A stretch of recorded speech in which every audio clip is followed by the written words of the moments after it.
Well, good afternoon. Welcome to this Wednesday edition of Wire to Wire from Horseshoe Indianapolis, day 2 of our 123-day season here in Shelbyville, Indiana. Hello, track announcer John G. Dooley, joined once again by the one and only Racing Rachel, back with more sunny skies and a warmer day. Temperatures around 70 degrees here on day 2 of the race meet after a very successful opening day, Rachel, yesterday. What a wonderful day for weather. It's cool but not cold. Yeah, warming up. Warming up. We'll take 68 over whatever that was yesterday. I tell you, you looked real warm and cozy up there. Very cozy. Yeah, but what a wonderful day yesterday.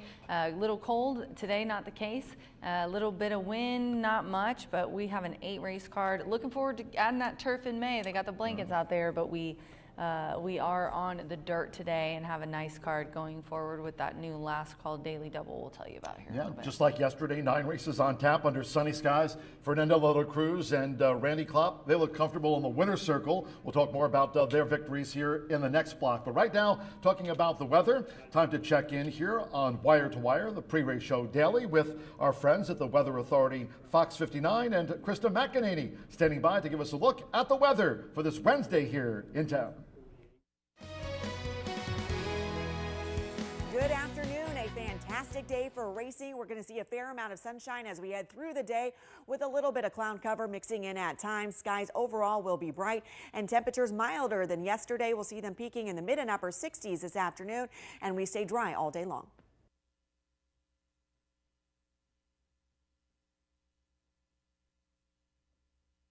All right, Krista, thank you for that official forecast from the Weather Authority at Fox 59. And by the way, Krista, graduate from Purdue. Really? Yeah, Krista, so we appreciate Fox 59 joining us here. They'll be with us with that weather forecast for our racing car daily here throughout the course of this racing season here at Horseshoe Indianapolis. We kicked off the meet yesterday, 9 races, and what an opening day it was for Fernando de la Cruz and Randy Klopp. They combined for 3 winners, including taking out both of our premier races on opening day. Yeah, wow, what a feat. And it was a second wonderful opening day for Klopp. Last year, he had 4 wins on opening day of 2025. Yesterday, a hat trick. So 7 wins in the last 2 opening days for him. You can't knock Klopp. You can't knock Klopp, but not quite the pickle feet. Pickle shoes won yesterday, by the way. Rachel certainly had her eye on pickle shoes. You guys had to bet my pickle shoes down from 8-1. Let's go back and look at the first of our premier races from opening day 2026 here at the track. We had a fast track just like today. We're under sunny skies here on Tuesday to kick off this 123-day season, and it was a Cotty flatter. Had the maroon cap. Fernando de la Cruz already had won 1 on the card yesterday on opening day for Randy Klopp, and here comes a Cotty flatter. A lot of these were making their first run of the season. A Cotty flatter was one of those. Hob Middles came charging for Hannah Leahy, who also was on the opening day score sheet. Hob Middles just couldn't reach a Cotty flatter. That was a nice price for Fernando and Randy Klopp. It really was. I mean, what a finish for them, and congratulations to Hannah on that second place finish, but 17-20. For a Cotty flatter. And I kept mentioning her in all my handicapping. I was like, this is a tough race when I'm leaving a Cotty out, but defending champion, so she's won on opening day 2 years in a row now. And then they went on to the next to win. The 3, Sleepy, did not look sleepy yesterday. Yeah, Cotty flatter winning the Merrill C. Roberts overnight handicap, and the next race was the Brian Elmore. Brian joining you post-race in the winner's circle. Of course, I know a big force for you here at the track. Let's go back and look at the stretch run of the Brian Elmore overnight handicap. And again, Sleepy was a 6-time winner last season here for Randy Klopp. Went off at 3-1 yesterday, and it was a nice victory for Sleepy, finishing up with Vim and Vigor. 6-time winner here in 2025. First up in 2026, Fernando de la Cruz, FDLC for 3. That too made me nervous. I'll tell you that for free. $8 and $68 winner, giving these boys, Klopp and Fernando, a triple, and I think their other one was in the second race, I'm pretty sure. But yeah, what a day for those connections. And Klopp, just his numbers were big last year at the beginning, starting last year, and I think we're going to have kind of a repeat. And Michelle, I will mention Michelle Elliott, she had 3 wins in the first 2 racing days last year. So Just another little stat to remember. Yes, last year. But, definitely something to look at here since we're going to be racing 2 days a week until the end of April. Just like we finished up the card today, we'll close with a quarter horse dash. We did yesterday. Congratulations. Just want to mention Watch for Estella winning our first quarter horse dash of the season, and it was Watch for Estella out to the maiden ranks. She won it for Tony Cunningham and jockey Isidro Banuelos winning that quarter horse dash to wrap up the opening day card. We've got 9 today, 8 thoroughbreds, just like yesterday. We'll wrap up with a quarter horse dash to close out this opening week here, 2026 at Horseshoe Indianapolis. Among the winners yesterday, Gennaro Garcia. We're keeping our eye on Gennaro. He's only 2 away from 1,000 career wins. Evan Roman also with a victory on yesterday's card, much like, and we have posters. Evan Roman 2 away from 110. This is what happened. You guys want to know a funny story? Yesterday I said, ooh, Gennaro's got a bunch in, and I told Dan, I said, I'm going to take Gennaro down. As soon as I did Evan one, I go, I came running down here. I said, you won't catch me. You won't catch me slipping, especially when Tammy's on PTO. If I forgot to do that. So don't you guys worry. We're ready. Each of them have 2. And what did I do? I added it up. One of Evan's scratched, so he had 5, but now he has 4, and Gennaro has 6. So everybody help me if you're watching on Twitter and somebody gets something. You know what I'll tell them for free? It's a team effort. I'll tell you for free. I'll tell you that for free. Racing Rachel's Warriors. That's the Come out contest. and Wednesdays play. are for winning. Don't forget Racing Rachel's Warriors. Just head down to that first floor OTB. Pick your way. $2,000 in the Racing Rachel's Warriors contest. It's always the most popular one we offer all season long. $1,000 to the top, named after Rachel. We get it. $1,000 to the, top handicapper in the contest. And I'm telling you guys, be sure to play every single week because the top handicapper from each week is the only one that can vie for the big money, and we pay out top 5. So definitely worth the play, and this is the contest that we reward. We have so many hundreds and hundreds of people that play out there in the internet land, but this is the one that we think are on track people. You had Keelan Dan joining us here on track yesterday. Brian Aragoni, Martha Clausen talked about that. Alexa Zepp's here today. Finale. Yeah, we got a great team here at Horseshoe Indianapolis, and also AI Allen, Eric Holstrom, MVP. Getting him for free. Yep, we got the AI. Well, it wasn't for free. Yeah, We had to trade. wait a second. We're going to do some in-kind training for those deals, but we just pay him to look pretty and sound good. So right over here in the pilot seat. No, but really, we did. We made out a deal because it was the first year that we did it. So, we offered to name the Oaks, and if they let us experiment a little bit with AI Allen. Last year, it was baby steps. But I got it done tonight. Now today, I'm going to let him do his own handicapping. 7th race. The 7th race. I thought maybe I'd ask Alan if he could put together, tell us his top pick and if he had a late daily double for the last call double. Yeah, I was going to say no pressure for AI Allen. That is the first half, as Rachel just mentioned, new this season, wager-wise, $5 last call daily double. AI Allen will have a crack at it today as part of our 9-race racing program. Let's talk more about Road to Champions Day, back for the 2nd year. It's a contest that'll kick off on the 1st of May, that Friday, and then you start talking about we're racing here on Kentucky Oaks Day with an early post time. We'll be back for Kentucky Derby 152 on the first Saturday in May, but Road to Champions Day, popular contest. Yes, and it does start in May. We are going to start that Friday, May 1st. It is ran by 123 Gaming, so you need to go to road2championsday.com to sign up. I know a lot of you are used to the Horseshoe Indy Contest Gmail, but go to Road to Champions Day to play in this particular one. A lot of guys are referring to it as the everyday contest. It is. It's every single racing day. They're giving away 2 seats to the 2027 NHC as well, plus cash prizes. So yeah, play in Road to Champions Day, completely free. All of our contests are completely free. Free. If it's free, it's for me and for you. Leading up to Indiana Champions Day, Saturday, October 24th. Take part in it. Once again, Rachel mentioned the website, roadtochampionsday.com.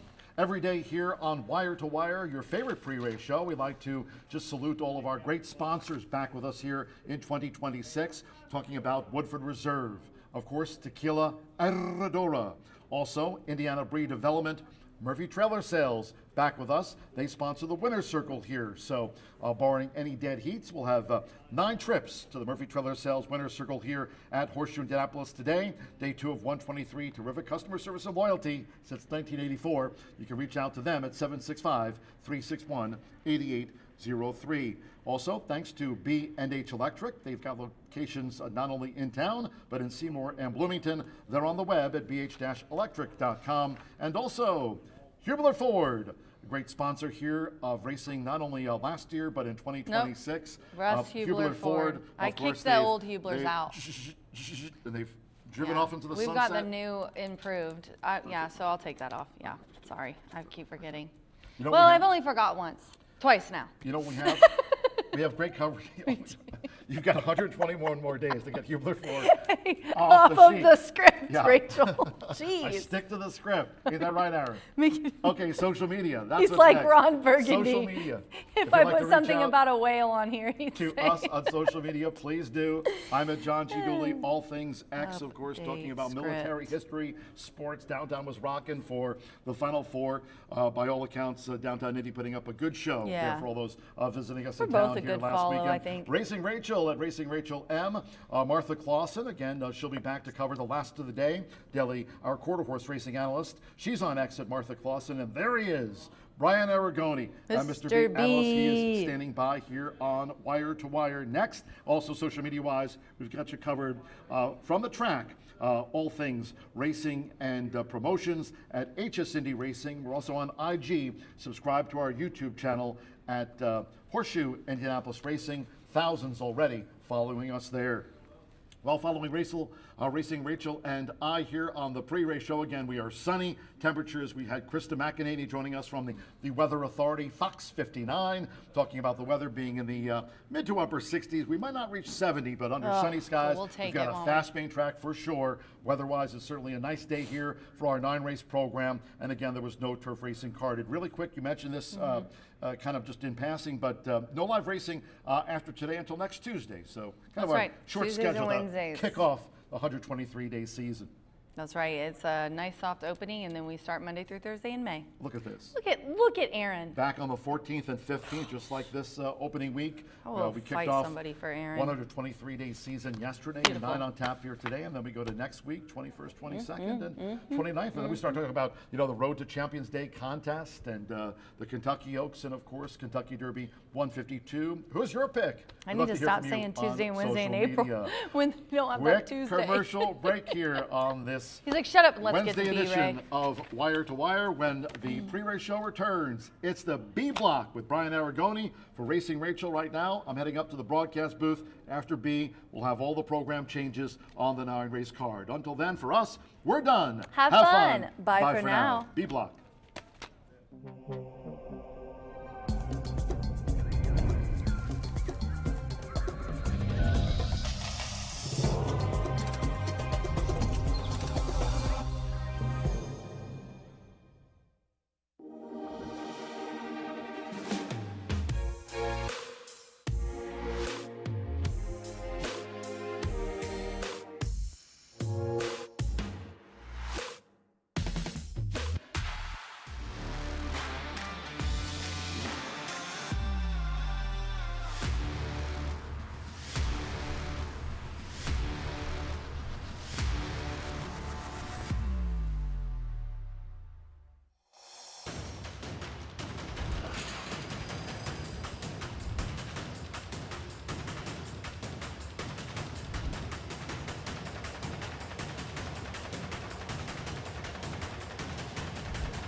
It's day 2 of Horseshoe Indianapolis 123-day meet. A couple of handicaps yesterday, some big payouts as well. We debuted that new ultra-low takeout $5 get-out late daily double. That was a hit, had a big payout as well. I believe just over $180 for $5, the minimum in that play. And then our pick 4, $1 minimum late pick 4, returned $7,500. And that started with a little bit of a long shot. You got the long shot home to score, but after that it became very reasonable to play.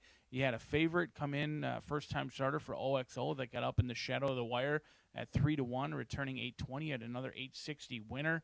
$7,500 in that late pick 4, and in the pick 5, the lowest takeout in the country, returned $22,000 in that late pick 5. We begin anew on Wednesday here at Horseshoe Indianapolis. Final racing day of this week. We'll return next week for Tuesday, Wednesday as well. Let's take a look at these first 5 races of the card. I'm going to put together a ticket each and every day, but more or less what I would ask maybe you to take out of this is just the overall analysis of the races. The ticket structure can always be nitpicked, can always be questioned. I'm still learning each and every day, both from a handicapping as well as a wagering perspective, but mostly just how one person and one set of eyes views the races and how the races may set up. In race number 1, now just 24 minutes away, we do scratch the 6 and 7 out of this race. Leaves us with a field of 5 set to go to the post. 6 furlongs going to be the distance. I really try to get creative and maybe find a way around Lord Majesty along with some of the others in here. David Jacobson, he hasn't won a ton of races so far this year. We'll see if that's a trend that will continue or if it's something that is just short term. But he's got 50 starts on the meet, 50 starts on the year. Not a ton of starts for his sake, and he's only got 3 wins. He has done very well here at Horseshoe Indianapolis in the past. He both owns and trains for Lord Majesty in here. Joe Ramos going to be calling the shots. Very surprising. He didn't have a winner yesterday, but I don't expect that will last very long. The one I'd take a look at is Follow the Money. 4-1 morning line, 3-1 right now. This horse deserves a long, long look.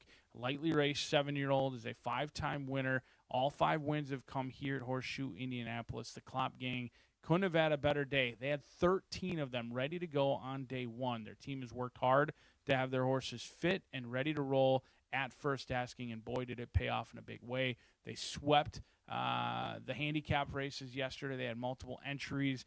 That win percentage of 23%, frankly, would be a lot higher if they didn't have horses running 2nd and 3rd. That's a barn that is ready to rock and roll early on in the meet. Fernando de la Cruz, leading rider from last season, picked up right where he left off, winning at 50%, another guy who swept those handicaps. So Follow the Money could be the upsetter in the lid lifter, but Lord Majesty coming in from Oaklawn Park, strictly the horse to beat. We kick off those $1 minimum pick 4s, 15% takeout in race number 2. If you're looking for those pick 4s, they begin in race 2 and race number 5. We've also got Dan Cronin, fat bald guy. He's going to be giving out tickets. I saw he's already posted and promoted his ticket today, even with Keeneland running. He's still posting tickets here at Horseshoe Indianapolis on a Wednesday. Usually you can find his pick 4 tickets on Tuesdays here at Horseshoe Indy. Race number 2, I think this is a difficult race, but 4-5 on the morning line. A lot of people would probably be critical of me taking a favorite that's 0 for 16. In most cases, I would agree with you. And a couple hours from now, or maybe an hour from now, you might be laughing that the analyst took the favorite who was 0 for 16 with 8 second and third place finishes. I just couldn't find a way around him. He's faced tougher. He's gone down the class ladder and still has yet to win a race, but he looks like the speed of the speed. We did see some horses come from off of it yesterday. I think he breaks alertly, never looks back. This is probably the shortest distance he's gone in some time, mostly around 2 turns. He did try 5.5 furlongs over at Hawthorne as well on the turf. He doesn't have a ton of experiences on the dirt. You can look at that one of 2 ways. Does it make him vulnerable on the dirt, or instead of being 0 for 16, he's only defeated once on the dirt. Hurricane Express, going to be the single, but not going to be much of a win wager candidate for me, likely due to low odds. Race number 3, no scratches or changes. 7 of them go 6 furlongs in here. The allowance, 3-year-olds and up. A very nice group has been assembled in here, and I think it's a wide open race. I think there's a couple of long shots I might dry your eye to. I'm going to take a stand against your 2-1 morning line favorite, Zunday, for Brad Cox. This Into Mischief colt still has some things to figure out. I noted last year when he debuted here later on in the season, it was a 2-year-old who didn't debut until October, ran a good race. Irad Ortiz came in, All three horses ran a really big race, but he was just green as grass, and he was kind of hard-ridden throughout. When I watched his most recent works over at Oaklawn Park, still very green. Likes to carry his head very high. Doesn't seem like a horse who necessarily wants to dig down and really have a great turn of foot. Just kind of a high-headed, high carriage with that head for Sunday. So I'm going to take a stand against him. 2, 4, 6, and 7. Canterville could easily go off favored in here. Vaporizer has been game in each start here at Horseshoe Indianapolis. Hasn't been outside of the exacta in 2 races. And then a horse that may be overlooked. This is likely to be your 5th or 6th choice in this small field is Just Like Max. Santos Sanger and Gennaro Garcia. Sanger almost brought home a long shot yesterday at 20-1. A great ride, at a rail skimming ride from post position number 2. Got nailed at the wire at 20-1. This could be similar. Just Like Max, 12-1. Gennaro won our opener yesterday, and he looks to have a great season as well. 2, 4, 6, and 7 for me in race number 3. Race number 4, a key race, as this one will kick off that late Fire 5 in race number 4. Scratch 1, Boys Code, and number 4, Politics, something you hope to never hear about these days. But race number 4, we're going to use the 2 and the 6, Curlin's Gesture, along with Gas Alley. Now, Gas Alley is a horse I wanted to beat. I am fearful that this horse gets loose on the lead and never looks back. It's not. I'm not trying to reinvent the wheel here. I understand I'm using your A and B horses. The ticket makers are likely to give me a ton of crap. However, Gas Alley is just a horse that I think looks like lone speed on paper. Curlin's Gesture, David Jacobson, Joe Ramos. You could get kind of a sense of the Jacobson gang in race number 1. They run a huge race. Maybe upgrade Curlin's Gesture. If not, maybe downgrade the 6-year-old, making start number 19. Hasn't won in quite a while, but all 3 wins did come on the dirt, even though they've been trying the synthetic and the turf recently.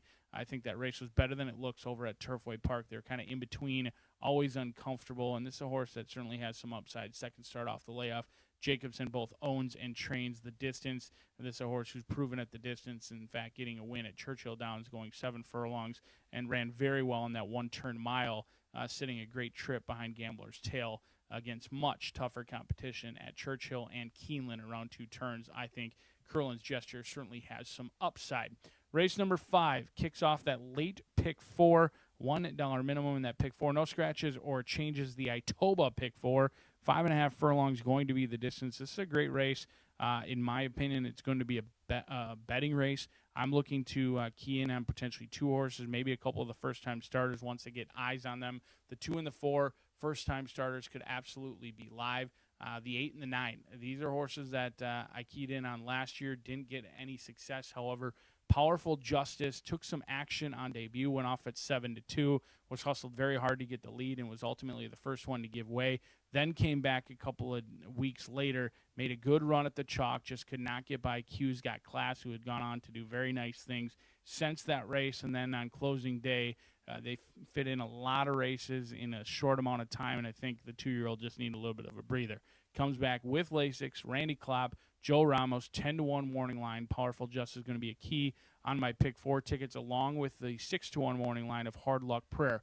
Yolola riding for Bob Gorham, another 2-3 angle who gets Lasix for the first time, another one who took a ton of action. This horse was bet like a good thing on debut. Went off as the favorite in an 11-horse field for Bob Gorham, who doesn't always win at first asking or have elite numbers at first asking. The problem was they got taken back out of the gate. That was probably one of the concerns with how many gate works there were leading into that race. They had 3 straight gate workouts, so they were aware of the gate issues. Bettors did not oblige with those gate workouts because they still bet this horse down to favoritism, missed the break, didn't run a step. Then came back a couple of weeks later, again broke slowly but did break better, was climbing a little bit in that race, steadily dropped back, and then came with a huge run. Absolutely came flying home. Very similar to Powerful Justice, fit a lot of races in a short amount of time. 3 races for a 2-year-old can be taxing, and ran a decent race, not a terrible race, but ran behind J.R. Shadowboy. If you're not familiar with J.R. Shadowboy, you might want to pay attention. That Indiana bred for a sired stake is going to be a menace against many of those others. Frankly, yesterday he turned one of our early races into a one-horse race. It never looked like a loser. Hanalei, he sat like a statue aboard JR Shadow Boy, and 2-5 ultimately looked like easy money. So losing by 9 lengths to JR Shadow Boy is actually not too terrible at all. I think Hard Luck Prayer and Powerful Justice, they're going to utilize that experience that they gained at 2 and be better for it at 3. Hopefully, both of them have figured out the gate since then. The Lasix could assist with some of that late running punch in here. And we did see track played very favorable. Credit to our track crew. There's no gate issues yesterday. Everyone came home safe yesterday as well, and you could win either on the lead or off the pace. So things are started splendidly here. Whether you're a horseman or a bettor, you have to be happy that late pick 5 returned over 22,000. Pick 4 over 7,500. It's day 2 of the 123-day meet here at Horseshoe Indianapolis. One of the best in the business, John G. Dooley's made his way up to the announcer's booth. He'll take you through the scratches and changes as we kick off a Wednesday of racing here at Horseshoe Indianapolis. Good luck today.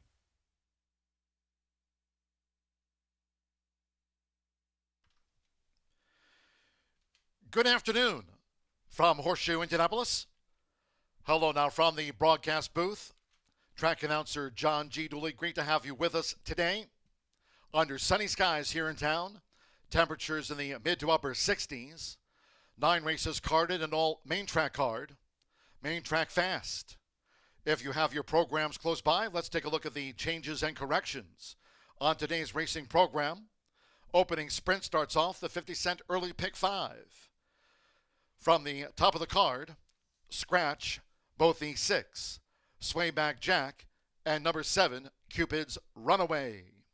With those scratches, no superfecta wagering. No superfecta featured, scratch the 6 and the number 7.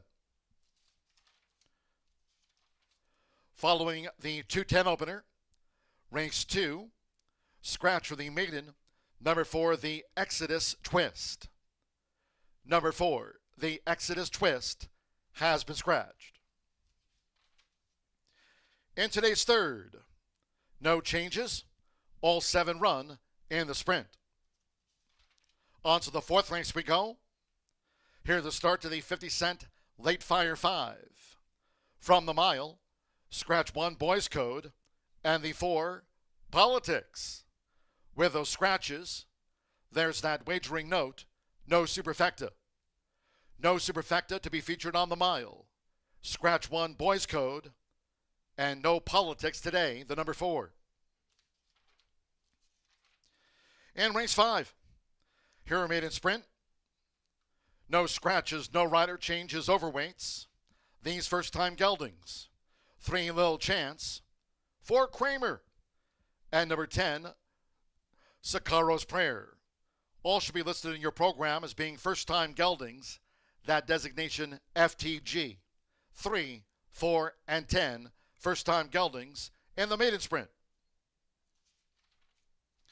No changes in the 6th race at 4:45, all 8 run. The 7th race starts the $5 last call daily double. Low 15% takeout. New wager here in 2026. The start to the $5 last call daily double. Scratch number 1, Sound Doctrine. Number 1, Sound Doctrine has been scratched. Take out the 13, Hilarious Affair. Scratch the AE number 13, Hilarious Affair. A couple of rider changes. To Optimal Courage, the jockey Marcelino Pedroza Jr. Marcelino Pedroza Jr. rides the 20-time winner. Number 2, Optimal Courage. Number 7, Huntertown, the jockey there, Santo Sanjor. 6-time winner, Santo Sanjor will partner number 7, Huntertown, in the sprint. Race 8, second half of that $5 last call daily double. No scratches, no rider changes, overweights. Number 6, Lady Now. The ownership should read Chad Bannister. Note the spelling there. Speed Stable LLC, Roger Speece and Randy Klopp. And Chad Bannister. to the ownership of the 6, leading now. Number 9, Tokaji, is a first-time gelding. FTG, again, the designation there. First-time gelding, number 9, Tokaji. And in the 9th, last of the day and last here on opening week, maiden quarter horse dash over the 300 yards. Fast track. Scratch the also eligible number 11, Coltrane SM. Scratch the AE number 11, Coltrane SM. Number 5, Fave Streaking Cartel, is a first-time gelding. FTG.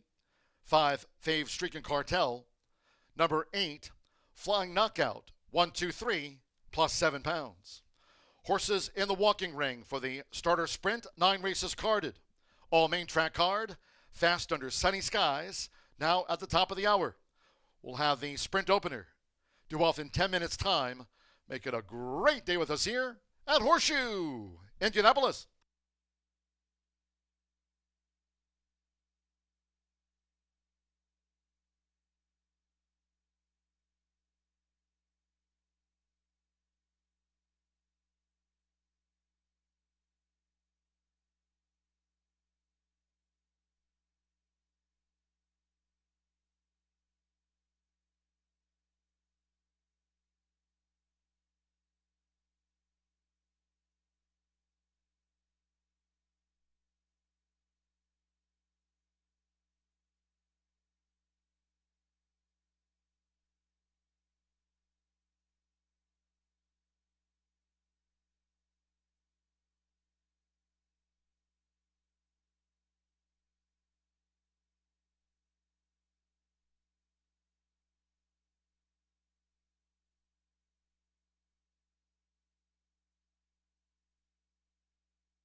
The horses call postword for the first race. Starting the 9-race all main track card with a starter sprint at 6 furlongs, a field of 5. Scratch 6 Wayback Jack and 7 Cupid's Runaway. No superfecta wagering featured. No superfecta. Scratch the 6 and the number 7 from the race card. On parade, race 1 features Exacta, Trifecta. Here the start of rolling doubles, pick 3s, and the 50-cent early pick 5. Fast track, 3 minutes to post time. 3 minutes.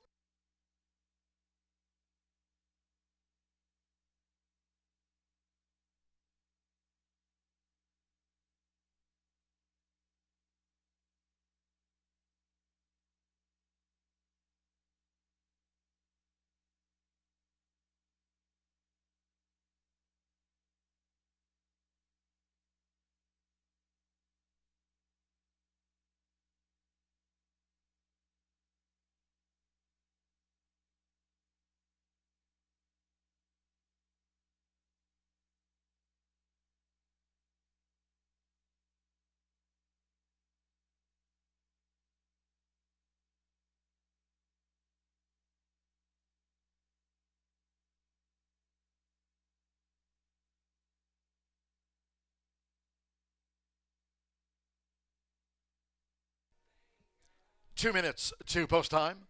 2 minutes.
We're now less than 1 minute away from post time.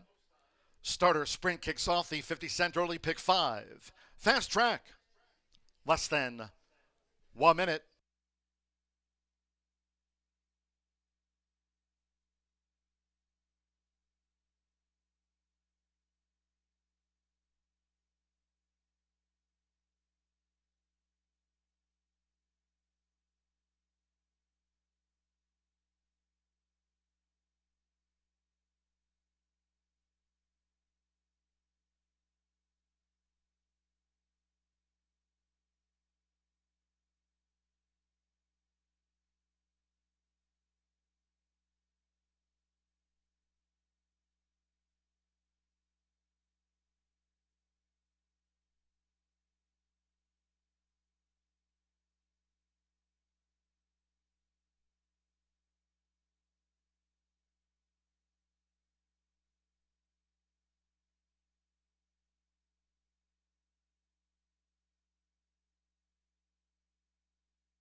The horses are approaching the starting gate.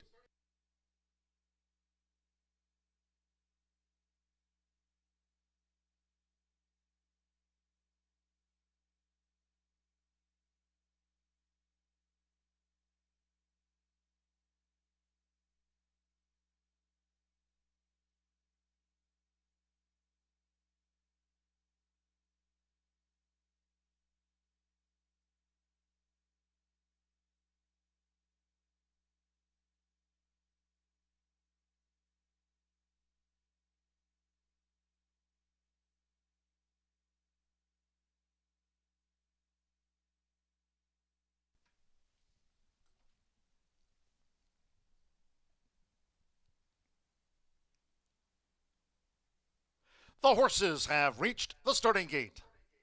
It is now post time. They're going in. James Graham with Illini, the first of 5 to take his position in the starting gate. Rodney Prescott with Mr. Kelly to join Illini. Joe Ramos with Lord Majesty coming up. 2 back. Irving Moncada with El Rosillo. At 6 furlongs for the starter. 1 more. Follow the money. Fernando Little Cruz, 1-3 for Randy Klopp here on opening day. Main track fast under sunny skies. They're in the gate. William running out Horseshoe Indianapolis. Even start. El Rosillo drops back to last. And here's Illini from the rail for James Graham. Illini has the 5-year-old speed to lead. Mr. Kelly, who chases the pace with the red cap. Lord Majesty is running in third as they make this dash toward the half-mile pole. First run of 2026 for Follow the Money, who's joined toward the inside by El Rosillo. Follow the Money now trails here in the Wednesday opener. They go past the half-mile pole in 22.20 seconds. They round the far turn. Illini spearheads them. It's Illini in front of Mr. Kelly, who's being ridden to gain. Lord Majesty coming with a bit on the outside. Follow the Money just picked up El Rosillo, and losing the rider was Mr. Kelly. Mr. Kelly unseated. Rodney Prescott coming toward the top of the stretch. Illini spins them in.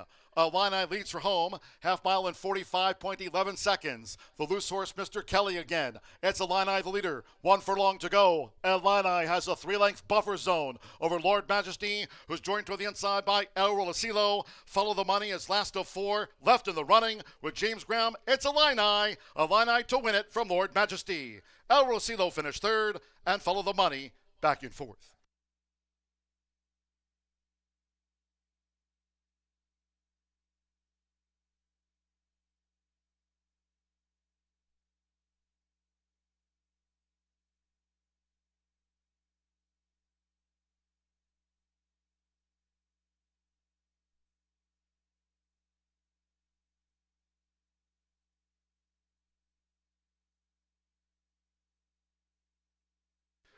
One 10.58 after the starter sprint. 1-3-4-5 unofficial. Stewart's inquiry concerns the far turn run and the spill. Now, Mr. Kelly is with his connections. Rodney Prescott up to his feet. Stewart's inquiry concerns the spill on the turn. Unofficial. First number 1, Illini at 9-5. Number 3, Lord Majesty at Diva Money. The first favorite was the runner-up to Illini. Number 4, El Rosillo at 14 to 1/3. Follow the Money was last of the 4.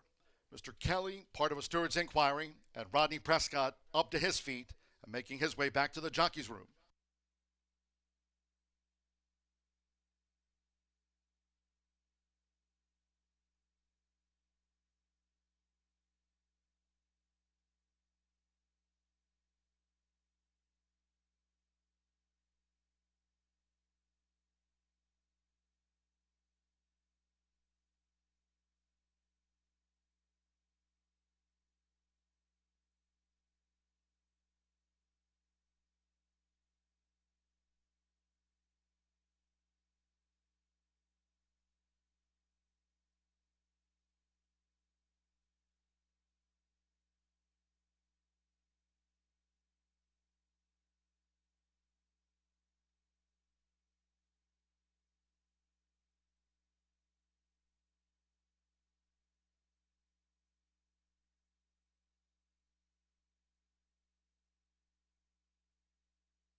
Returning to the Murphy Trailer Sales Winners Circle, number 1, Illini, with James Graham.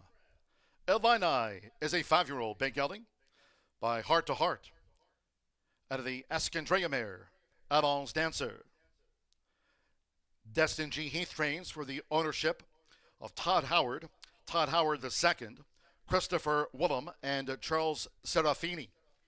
Horseshoe Indianapolis congratulates the winning connections of Illini. Takes out the starter sprint at 110.58.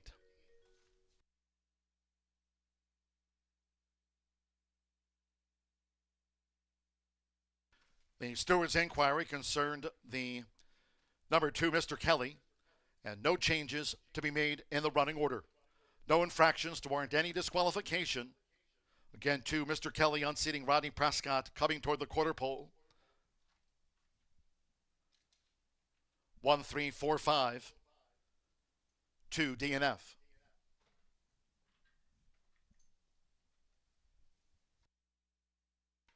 The result of the first race, the first of 9, official.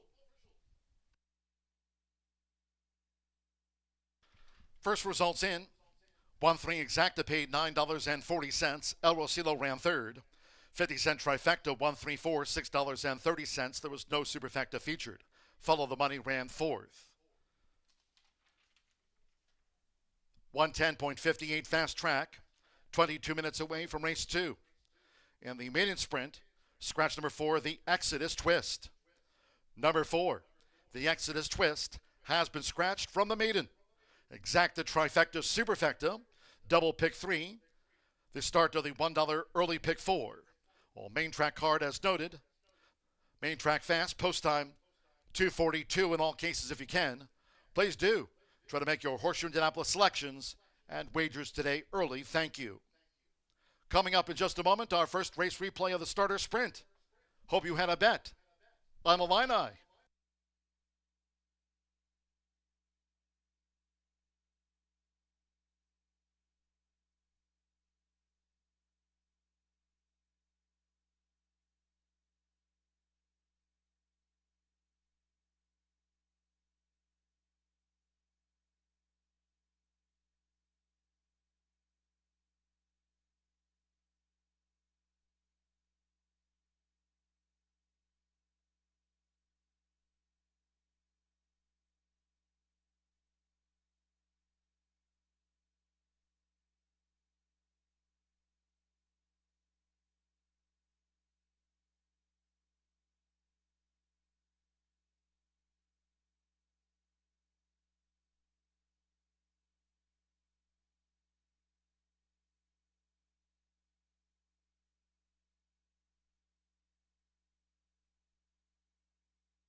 These guys, they're in the gate. Going running at Horseshoe Indianapolis. Even start. El Rosilo drops back to last, and here's Illini from the rail for James Graham. Illini has the 5-year-old speed to lead. Mr. Kelly, who chases the pace with the red cap. Lord Majesty is running in third as they make this dash toward the half-mile pole. First run of 2026 for Follow the Money, who's joined toward the inside by El Rosilo. Follow the Money now trails here in the Wednesday opener. They go past the half-mile pole in 22.20 seconds. They round the far turn. Illini spearheads them. It's Illini in front of Mr. Kelly, who's being ridden to gain. Lord Majesty coming with a bit on the outside. Follow the Money just picked up El Rosilo, and losing the rider was Mr. Kelly. Mr. Kelly unseated. Rodney Prescott coming toward the top of the stretch. Illini spins them in. Illini leads for home, half mile in 45.11 seconds. The loose horse, Mr. Kelly again. It's Illini the leader, 1 furlong to go. Illini has a 3-length buffer zone over Lord Majesty, who's joined to the inside by El Rosilo. Follow the Money is last of 4, left in the running with James Graham. It's Illini to win it from Lord Majesty. El Rosilo finished third. Sky.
There's a Derby celebration Saturday, May 2nd at Horseshoe Indianapolis. Catch all the action featuring live racing at 10:45 a.m. Plus, register to win a $3,000 Derby mega bet. Participate in the $1,000 Derby hat contest. Grab a red rose from the flower cart. And enter to win an X-Mark push mower. Call ahead for clubhouse reservations. It's a Derby Day celebration Saturday, May 2nd at Horseshoe Indianapolis, located off I-74 at exit 109 in Shelbyville. Jack Daniels starts here. From cave spring water to sugar maple charcoal to smooth Tennessee whiskey. Made by those who pour everything into their craft. That's what makes Jack, Jack.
The Illini fell short in the March Madness Final Four here in Indianapolis, but they did not fall short in the opener on a Wednesday at Horseshoe Indianapolis. Pace makes the race. James Graham came in for a reason, got the lead, never looked back. 9-5 off that 5-1 morning line. You could expect the horse to go off below the morning line with 2 scratches in there, but I did not see 9-5 coming. But recency will work early on in this season. You want horses that have some seasoning and some recency, and that's exactly what you got with Illini. Scratch number 4, the Exodus Twist out of race number 2. We kick off that $1 minimum, first pick 4 of the day in here. 6 of them set to go 6 furlongs in this spot. And I had a tough time getting around Hurricane Express. This is a horse that you either don't believe can lose or you're playing against entirely. There's no in between. You'd be remiss to start a pick 4 with multiple horses using the 2. And if you're going to play against the 2, I recommend you not use this horse at all. I think Hurricane Express is the horse to beat. He's been the horse to beat in the past. He hasn't gone off favorite a ton. He's only gone off favorite that I can see one time. It was going long here on the turf, and he ran second behind Kauai Breeze. But Hurricane Express has primarily done his work on the turf and the synthetic. So you can look at this one of two ways. This turf and synthetic horse now going to the dirt, or instead of being 0 for 16, maybe only 0 for 1 on the dirt. Could he be on the wrong surface throughout? Maybe. He did run okay when he was on the dirt. I'm not looking so much at the 26 length of feet, mostly that he showed good speed. He broke alertly, went right to the lead. He had the lead halfway through the race, and then ultimately he gave way later on in that race with a runaway leader who was a strung-out field in an off-turf event.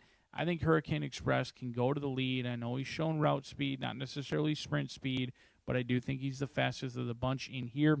Rodney Prescott going to be aboard despite going off his mount in race number 1. That's always a good sign. We saw that yesterday with Burgos, with Prescott. I don't think Prescott would be hopping aboard if he didn't think that Hurricane Express had an excellent chance. Looks like bettors right now a little bit chilly, and I understand 0 for 16 with 8 second and third place finishes. There's reason to be cautious. However, I do believe Hurricane Express is likely the best animal in here, but we'll see. He's been defeated 16 other times, so we're banking that he can do something he's never done in his career. 9-5 as the favorite. But a horse who's taking a little bit of money is Bravamoso in here. 3-year-old Roan for Gennaro Garcia, making an equipment change, getting the blinkers on for Gennaro. That's something that he doesn't do all that often. In fact, this is only the 11th time that he's done it this year, winless when the blinkers going on. But one thing he does do with a ton of success, claim horses elsewhere, bring him to Horseshoe Indianapolis, and report right to the winner's circle. He won our opening race yesterday in post position number 8 in a sprint. He looks to do so again in here with this animal. Gutierrez, he's an apprentice rider, but the man can ride, and he can ride on any surface, going short or long. He's talented, and I think he's going to have plenty of wins when this season is all said and done, and it could begin right here. This horse is 15-1 on the morning line. That appears to be a swing and a miss, at least early on. 7-2 live projections have this animal going off right around 8-1. I like the angle. Gennaro claiming elsewhere, coming to Horseshoe Indianapolis, regardless of the current form. Throw their form out the window. When Gennaro claims a horse at another circuit, brings him to Horseshoe Indianapolis, it usually turns out very well for him in the connections. But they have to deal with "Cause I'm a Boss." Evan Roman going to be in the saddle with this 5-2 runner in here. This 4-year-old chestnut by Brody's Cause is 0 for 5 with 1 third place finish. The last 2 starts for the new barn have both come on the synthetic. Showed decent speed in both, didn't show much of a finish. Actually, tactically, they were somewhat opposite races. Off the long layoff, they were fit, they were ready to go, they were fresh. They broke from the 10th post, which probably forced Christian Roman's hand on that one, in which they showed speed, tired late. After that, they came back. They didn't break all that alertly. They kind of saved ground, shifted out, and closed willingly. Both races were competitive. They showed speed in the first one, didn't show any finish.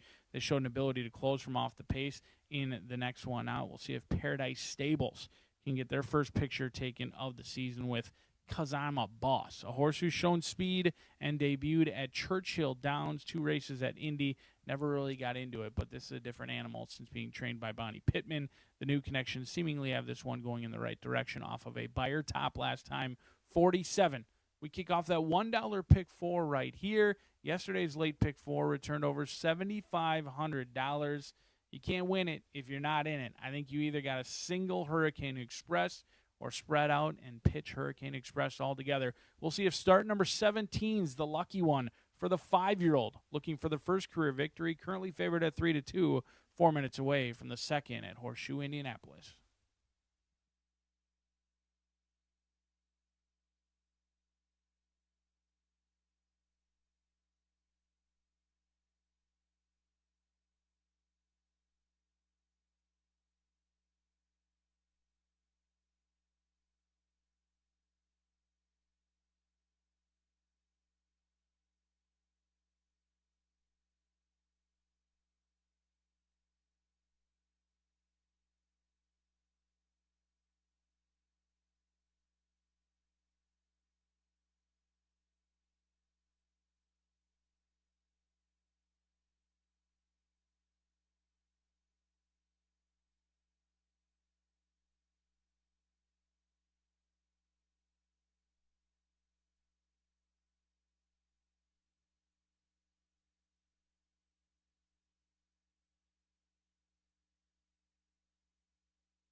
The horses stepping onto the track for the second race.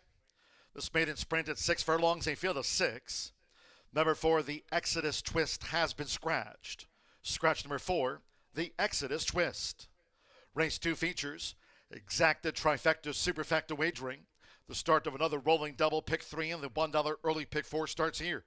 Fast track with 2 minutes to post time, due in 2 minutes.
We're now less than 1 minute away from post time. Maiden sprint starts the $1 early pick 4. Fast track. You now have less than 1 minute.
The horses are approaching the starting gate.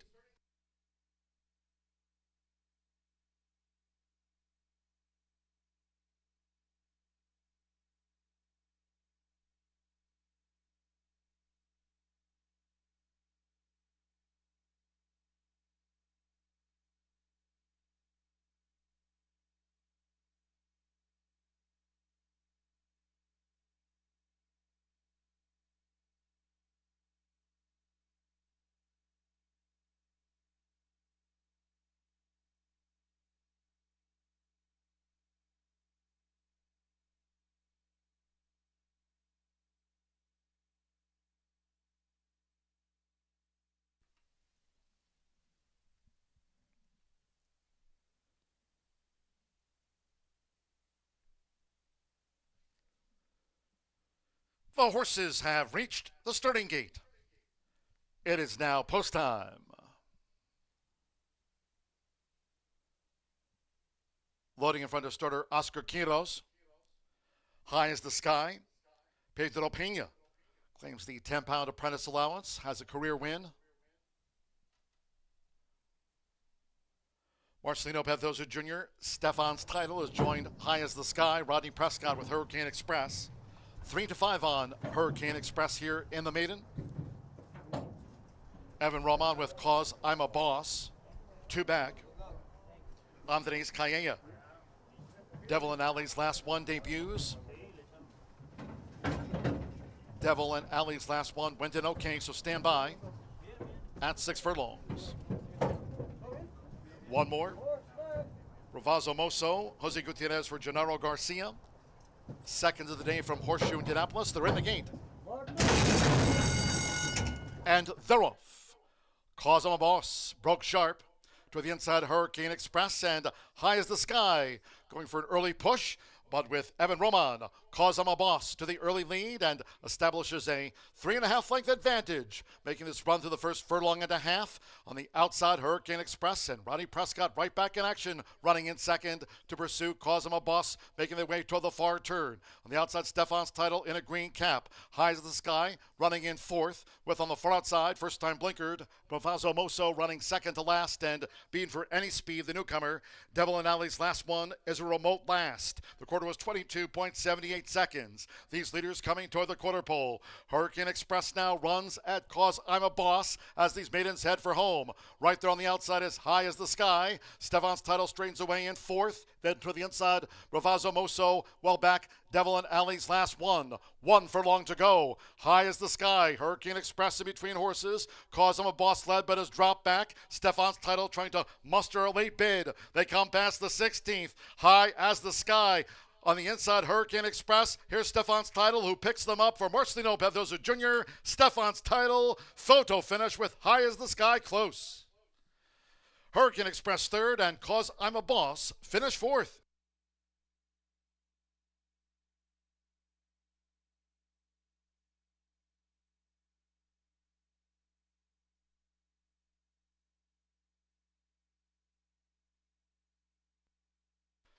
$112.50 after the maiden sprint. $112.50. Photo finish. Hold all tickets.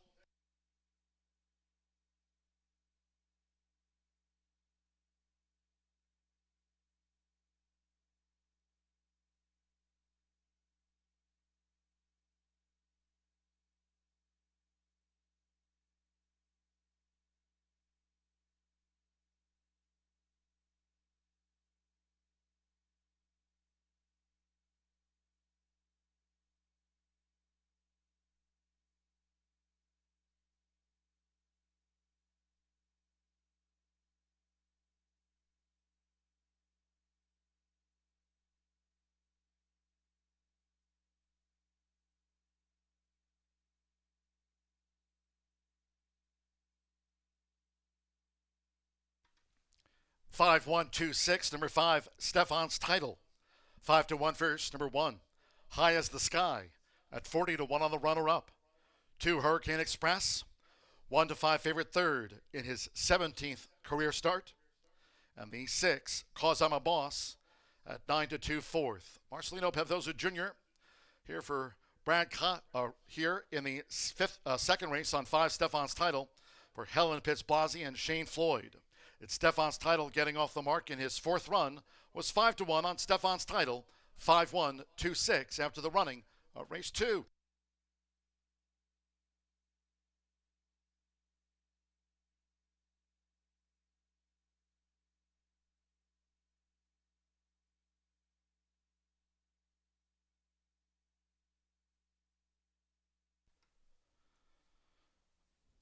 Returning to the Murphy Trailer Sales Winner Circle, number 5, Stefan's Title with Marcelino Pedrosa Jr.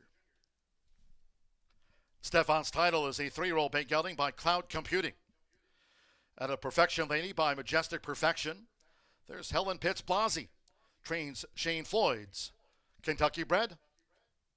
Horseshoe Indianapolis congratulates the winning connections of Stefan's Title. Race 2 official.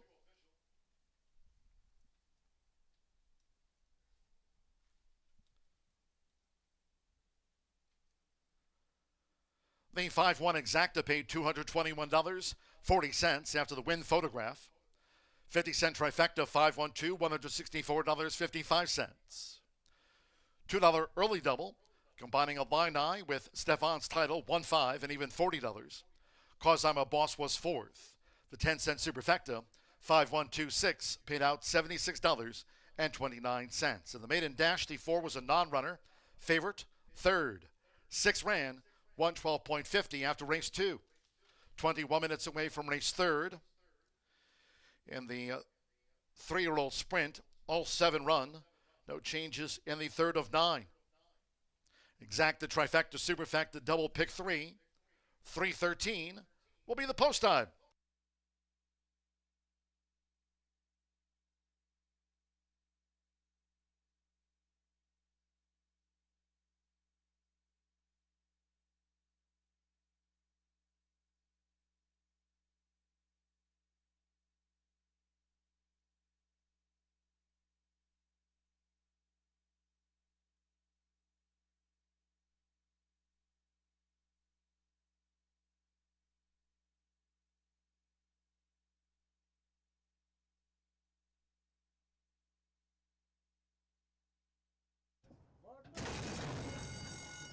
And they're off. Cosmo Boss broke sharp to the inside Hurricane Express and High as the Sky going for an early push, but with Evan Roman, Cosmo Boss to the early lead and establishes a 3.5 length advantage, making this run through the first furlong and a half. On the outside, Hurricane Express and Ronnie Prescott right back in action, running in second to pursue Cosmo Boss, making their way toward the far turn. On the outside, Stefan's Title in a green cap. High as the Sky running in fourth, with on the far outside, first time blinkered, Profazo Moso running second to last and being for any speed the newcomer.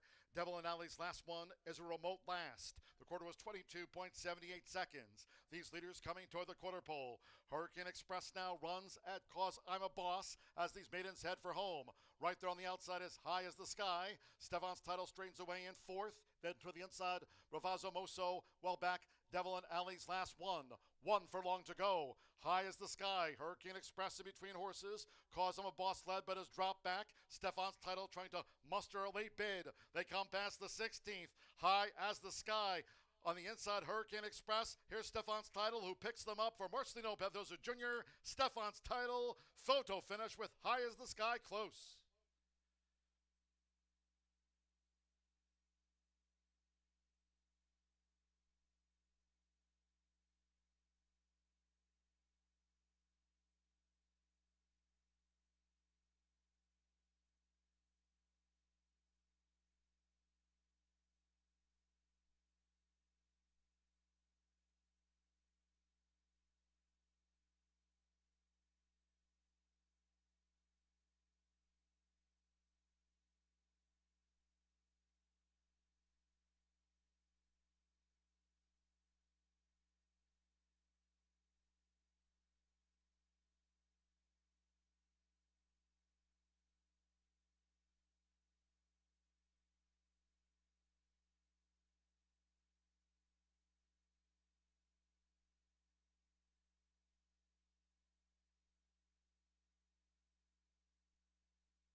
Hello and welcome to the first Nathan's Horse Racing History Minute of 2026.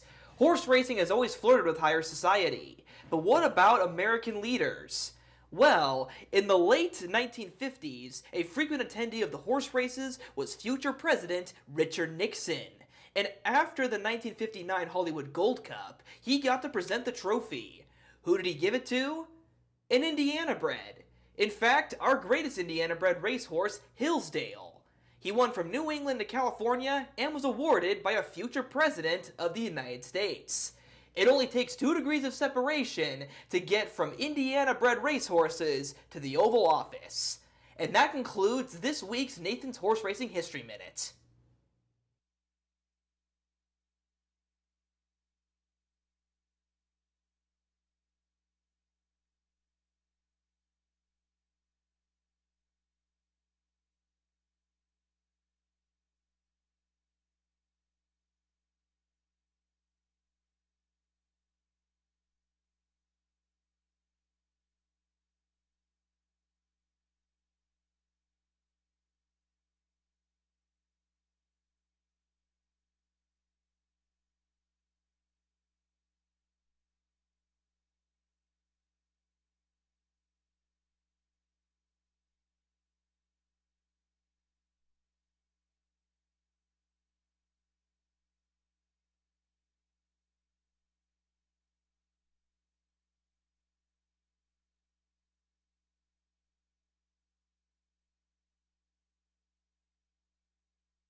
We have a really nice race here in the third. Just very excited to see how this one is going to play out.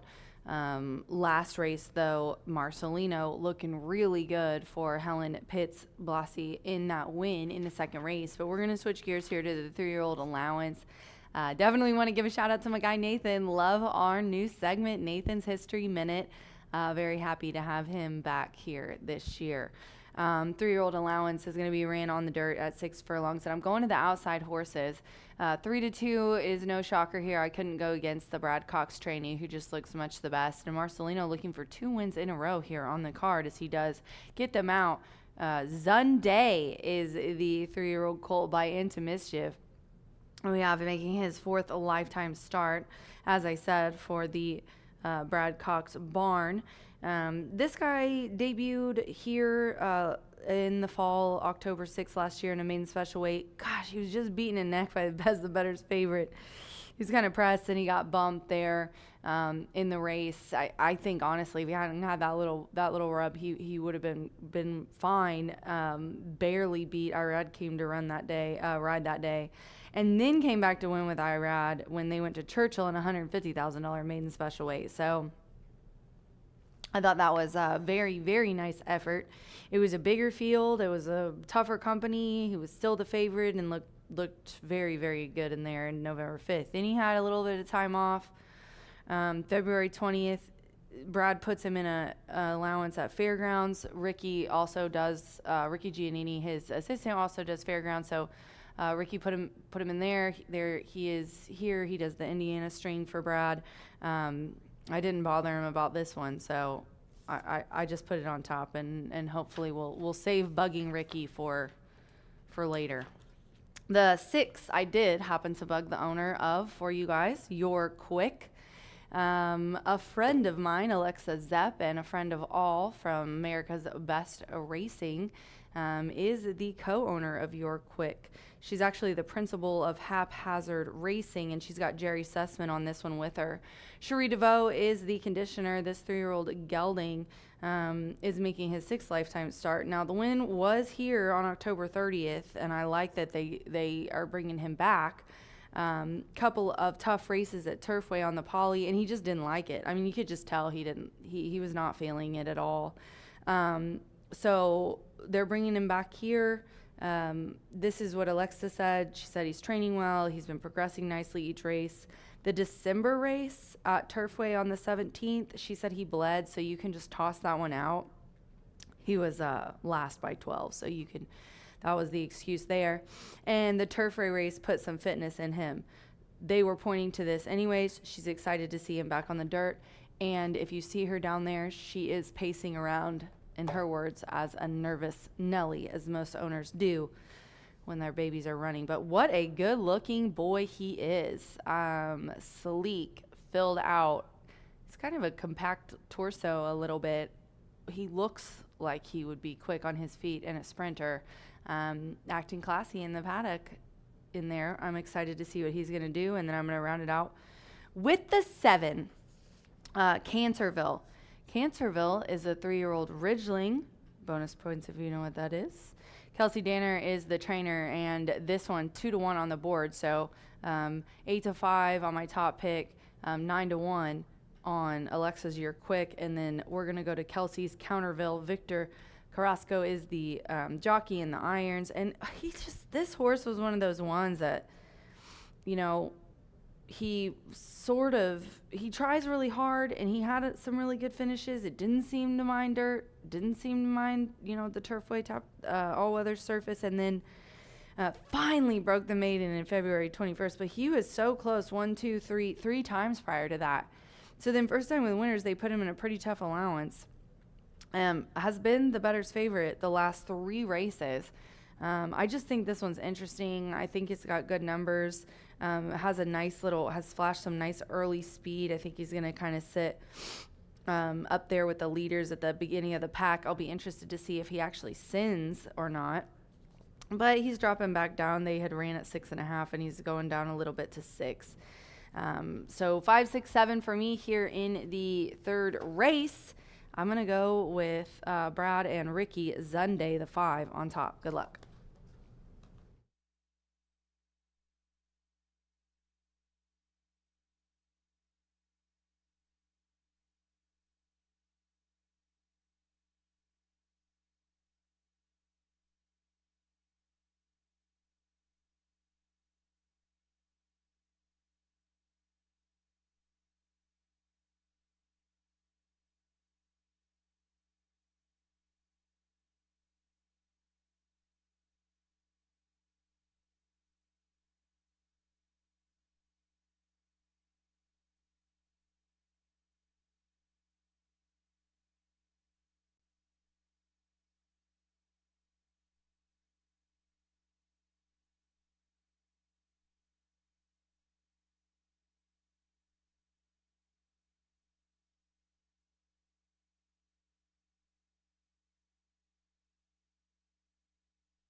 3-year-olds. Call post right now for the third race. This race will be run at 6 furlongs, a field of 7. There are no program changes here. All 7 run. Exacta, trifecta, superfecta. Double, the start of another 50-cent rolling pick 3 featured on the card. Fast track, 3 minutes to post time.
Post time in 2 minutes.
Less than 1 minute to post time.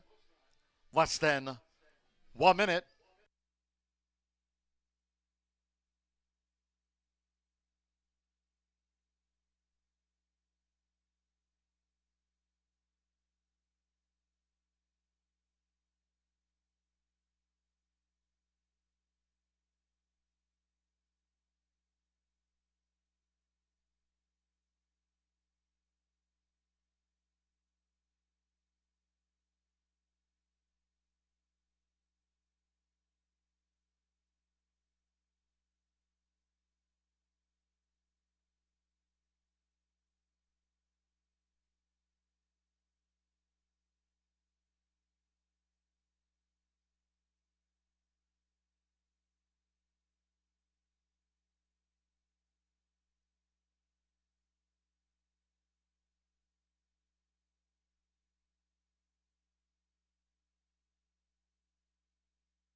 The horses are approaching the starting gate.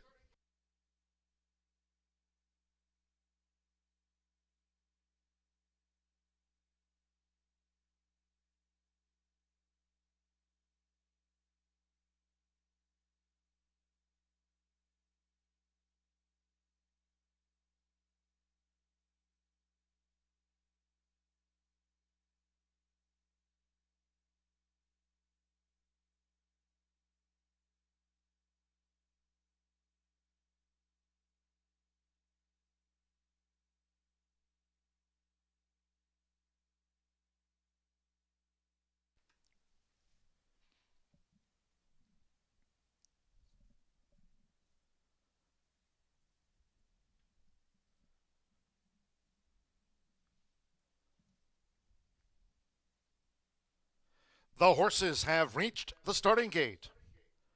It is now post time.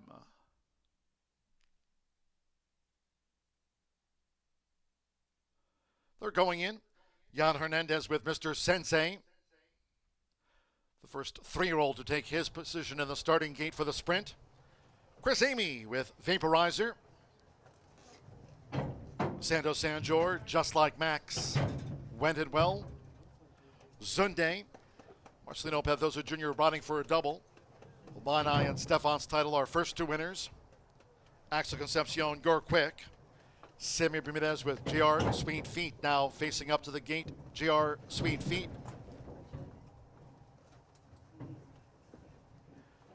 This is the third of 9 here on the second day of the 123-day meet at Horseshoe Indianapolis. JR Sweet Feet loaded. One more.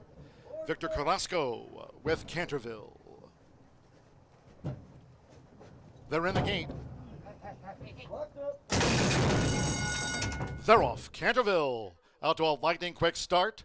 Zunde with early speed. York Quick joined toward the inside by Mr. Sensei in the black cap and sleeves. And Just Like Max has come out running in 5th. The trailers are Vaporizer and JR Sweet Feet. It's Canterville. Canterville's locked horns with Zunde as they make their way toward the far turn. Zunde narrowly leads. Canterville up alongside. 2.5 clear from Mr. Sensei with on the outside York Quick. They're 3rd and 4th now at the 3.5.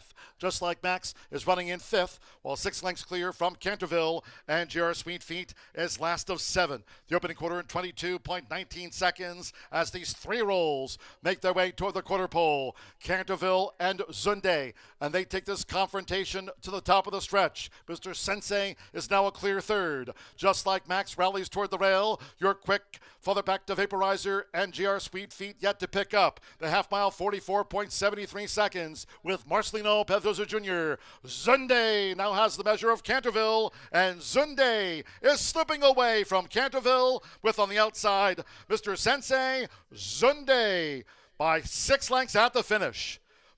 Second was close between Mr. Sensei, who was joined by Just Like Max, then Gert Quick and Canterville.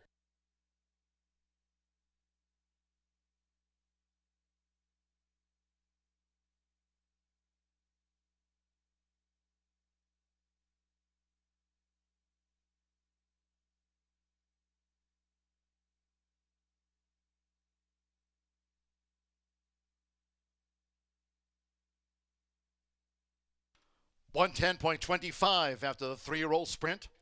110.25 seconds. Number 5, Zunde. 7-5 first. Photos for 2nd, 3rd, and standby for the 4th. Couple of wins on the card for a 3-time champion here, Marcelino Pedrosa Jr. Brad Cox, son of Into Mischief for Novogratz Racing Stables. At 7-5, Zunde the favorite home.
Number 5, Zunde first. Result of the photograph, number 1, Mr. Sensei, 17-1 second. Number 7, Canterville, 9-5 third, and 2, Just Like Max, 9-1 fourth, part of a bunch finish. And back goes Zunde, 110.25, 5-1-7-2.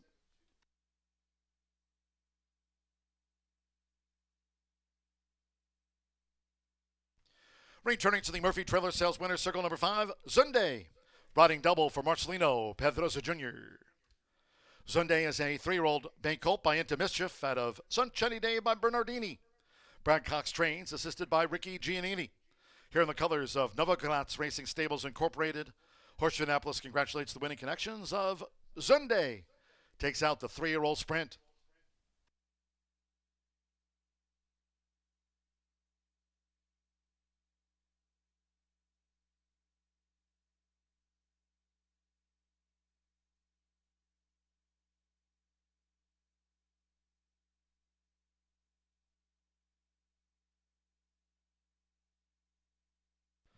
The result of the third race official.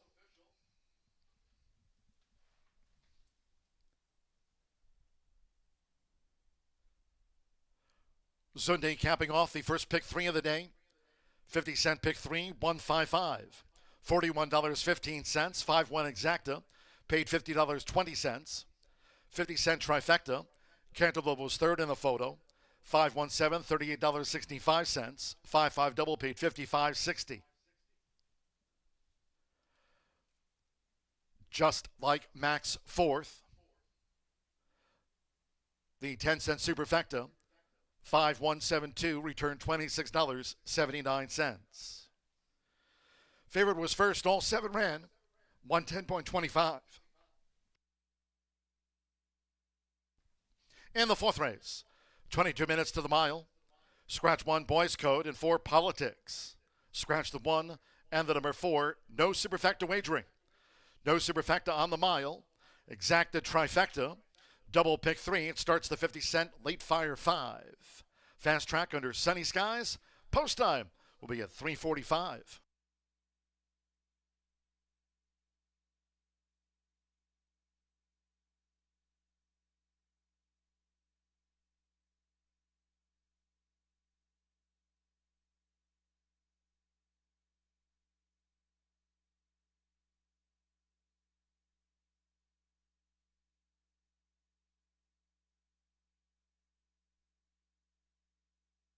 They're off. Canterville out to a lightning quick start.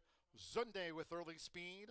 Your quick joined toward the inside by Mr. Sensei in the black cap and sleeves. And Just Like Max has come out running in 5th. The trailers are Vaporizer and JR Sweet Feet. It's Canterville. Canterville's locked horns with Zunde. As they make their way toward the far turn, Zunde narrowly leads. Canterville up alongside. 2.5 clear from Mr. Sensei. With on the outside, Your Quick, they're third and fourth now at the 3.5. Just Like Max is running in 5th, while 6 lengths clear from Canterville, and JR Sweet Feet is last of 7. The opening quarter in 22.19 seconds as these 3-year-olds make their way toward the quarter pole. Canterville and Zunde, and they take this confrontation to the top of the stretch. Mr. Sensei is now a clear third. Just Like Max rallies toward the rail. Your Quick further back to Vaporizer and JR Sweet Feet yet to pick up. The half mile, 44.73 seconds with Marcelino Pedrosa Jr. Zunde now has the measure of Canterville, and Zunde is slipping away from Canterville with on the outside Mr. Sensei. Zunde by 6 lengths at the finish. Second was close between Mr. Sensei, who was joined by Just Like Max, then Gurk.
you try and give them the best opportunity. And I don't know so much that it's just because it's girls, but you try to empower women because it is a very tough business.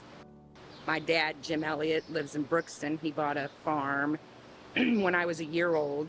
So I grew up in it day to day. We come in, we usually make a schedule the night before of who's galloping, who's walking, and who goes to the Eurosizer. And then we have to get in touch with jock agents to schedule breezes for the jockeys. Someone comes in at 5 and feeds at 5 in the morning. Then we feed lunch around 11, 11:30. And then that's usually our day. And then we get ready for the races. Definitely a man's world back here, but all of us women, we really band together. We have a really great community and we all support each other, and that means so much. There's so much emotion that goes into it when you do work that hard. You know, talent gets you very far at times, but when you put the hard work into it on top of it, it gets you places that you never thought you could go. You definitely have to work a little harder, but I think we also have an edge to us that not a lot of men have, and I like to take advantage of that as much as I can. Now I'm a jockey, living my dream. It's a man's sport, for sure. Like, I think women, some people look at them, and I think I'm a little more affectionate with my horses, more hands-on. You know, it's an industry where all your top trainers are men, so I think people look to that. I started underneath my grandpa, Calvin Prescott. Prior to that, I've always had horses in my life. I barrel raced. Went to college at Ball State, and then I got back into horses with my grandpa, and I think my own trainer's license was probably somewhere around 2003, maybe, something like that. Started out with just a few. Eventually, I started breeding my own horses, and now I'm up to, I don't even know, 40-something, so a lot. Hola, mi nombre es Chenevely. Soy Jaguaker, trabajo con Michelle Elliott, tengo aproximadamente 2 años de estar trabajando acá, soy del país de Guatemala. There's a lot more women in this business now than when I first started 35 years ago. Being a woman, other women feel threatened by you sometimes, so it's always a good idea to go chat with the ladies first. They're your biggest asset and your biggest allies. Women will stick together if you give them a shot.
Minutes away from the late Fire 5. This time yesterday, a couple of lucky lads or gals were putting together late Fire 5 tickets, and they returned $22,000. We had some bombs kick off our late pick 5. 22-1 came home to score, but with one of our leading riders last year, Alberto Burgos, aboard, and that was really a separator in which 22 grand for our first pick 5 of the meet here at Horseshoe Indianapolis. We'll see if that trend will continue. It was not aided by the scratches today. We did have 2 scratches out of this event, the 1 Boys Code and the 4 Politics. Now, I won't mince words here. I think the top 3 between the 2, 5, and 6 are all interchangeable. They look very challenging to really separate. They've all got some good things, some positive things, and then some question marks that need to be answered. I did land on your inside runner, like inside horses going 2 turns, Curlin's Gesture for David Jacobson. He both owns and trains the 6-year-old gelding, who's lightly raced. The 6-year-old only making start number 19 today, did win in 2025, and that lone win produced quite a good earning as well, over $100,000 in earnings, picking up paychecks consistently in 2025. 1 lone start at Turfway. It wasn't his best, but it certainly wasn't his worst. He beat over half the field home last time out, only beaten by 3 lengths, just kind of evenly running all the way around the racetrack that day. Second start off the layoff, Joe Ramos going to team up with David Jacobson. They did not run all that well. They never really got into the race early on. So if that's any indication, race 1 of the performances forthcoming for the Jacobson barn, probably not that great. Didn't pick up their feet at all in the lid lifter. So that is a little bit of a concern. But this is a horse who's distance challenged, has run well at Churchill at the 1-turn mile and the 7 furlong marker over at Churchill Downs, and a good second at Keeneland almost a year ago to the day, was running second in allowance starter. So has made their way to Horseshoe Indianapolis, has switched hands a handful of times between the Shear Gang and Robertino Diodoro. We'll see if Curlin's Gesture can run back to those nice races both at Churchill and Keeneland. 9-5, your clear second choice. A horse who I thought was going to take money. I agreed with the morning line odds maker that Gas Alley looked like lone speed on the front end. I do question whether Gas Alley ultimately wants to win a ton of races. This is a horse who last year I kind of chased after some nice performances over at Colonial, and then Indiana. And when they came here and they went off at 1-5, they really had no excuse. They were 1-5 in against Revs Metal, who's an okay state bred, but they broke sharp. They went to the lead. They opened up, and then just didn't have any response once they were headed. Didn't really show any fight back, and then came back in an off-turf event, small field, 6-horse field. They had good momentum. They went right up to the leaders, and he didn't stop running. I won't say he stopped running, but they just kept running, and he just kind of stayed on evenly. It's been a kind of a consistent theme. Did win well at Colonial and opened up and ran admirably over at Colonial, but since then, hanger is a negative connotation, but that's somewhat of his races. If you watch him back, just kind of hangs around. He runs on evenly, doesn't really push past. He does have a tactical advantage in this race with those scratches. He should be on the lead. Evan Rahman can certainly get him to relax on the front end, see if he has enough to punch home. I'm not concerned about the distance. Second start off the layoff, I think he probably wants to go around 2 turns. He ran pretty darn good over at Oaklawn. The number came back fast. Beat half the field home over there at 10-1, so he ran really well off of the layoff and the freshening. He should be ready to rock and roll. The question is, does he want to dig down deep if or when he's headed? And that's a question we're going to find out 7 minutes from now. But a horse taking a ton of action is Kenny Miller's Overstatement. Kenny Miller teamed up with Alberto Burgos yesterday to kick off that pick 5 with a long shot winner. This one won't be nearly the price, just like Mamie came home to score 23-1. It was a 5.5 furlong sprint, 181-day layoff. Burgos was aboard, so that's a jockey-trainer combination you might want to pay attention to, as Kenny Miller's been putting his horses in very nice spots. Another 5-year-old in here, donning the silks of Diamond Club Stables. Burgos and Miller, could they do it again? Last time at 23-1, maybe this time all the bettors hop on. We'll see how it shakes out. I'm going to use the 2 and the 6, obviously fearful of all the money that has come in on number 5. If you have a little bit more in the budget, maybe, or maybe you don't like another horse, you could potentially use Overstatement and pitch somebody else based on how David Jacobson ran in the first. Maybe you want to sub out the 2 for the 5 with the money coming in and the recency with success for Kenny Miller, but I'm going to go 2-6. Race number 5, this new graphic looks elite with the orange and red. We kick off that $1 minimum pick 4 with some maiden special weight. No scratches or changes, a full field of 11. I've got a couple of separators. First-time starters in the 2 and the 4 with the 8 and the 9. Powerful Justice, 10-1. Randy Klopp and Joe Ramos at 10-1. Sign me up for all of that. And then Yolola, he's going to be giving his best each and every mount with Bob Gorham in here. Hard Luck Prayer, a horse they had high expectations for, went off on debut at as favored at 2-1. Just had a troubled trip that day, ran huge second out, and then the wheels fell off. I think the 8 and the 9 have a ton of upside with the talent of the first-time starters in the 2 and the 4. Race number 6, this is going to be our separator. We're going to single Silver Sterling. Tony Cunningham had an excellent meet last year. He won with both thoroughbreds and quarter horses. Joshua Morales gets his first start of the year here at Horseshoe Indianapolis. This is a horse who's taken a ton of action over the past couple of months at Horseshoe Indy. When last seen, went off favored in 3 straight. Of those favoritisms, ran first, second, and third, all at odds on. I think Silver Sterling is the one to catch to cash, but we'll find out right away. This is a horse who probably needs the lead and should get it today. And that bullet workout on March 26th indicates that horse may be ready to go at first, asking for Silver Sterling. Races 7 and 8, they are doozies. They're challenging. You've got a 12-5 claimer and a maiden special weight going 5.5 furlongs. Don't forget that late daily double begins again in race number 5. 15% takeout. The late thoroughbred double is a $5 minimum. Paid over $180. I think the best betting opportunities are likely upcoming in races 5, 7, and 8. This race, a challenging one. Small field, but very evenly matched group. Hard to separate the 2, 5, and 6. If you could get the 3 or the 7 home, you certainly make yourself a separator and one of a kind in that late pick 5. We'll see how it shakes out. We began yesterday with a 23-1 winner in our late fire 5. We'll see how it plays 4 minutes away from the lowest takeout in the country, late fire 5, right here at the Shoe.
Parading now for the 4th race.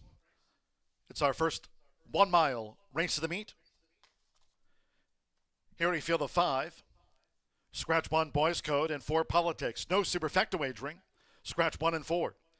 Exacta trifecta double pick 3. Here are the starts of the 50-cent late fire 5 on an all main track card. Main track fast. 2 minutes. 2 post time.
We're now less than 1 minute away from post time for the mile.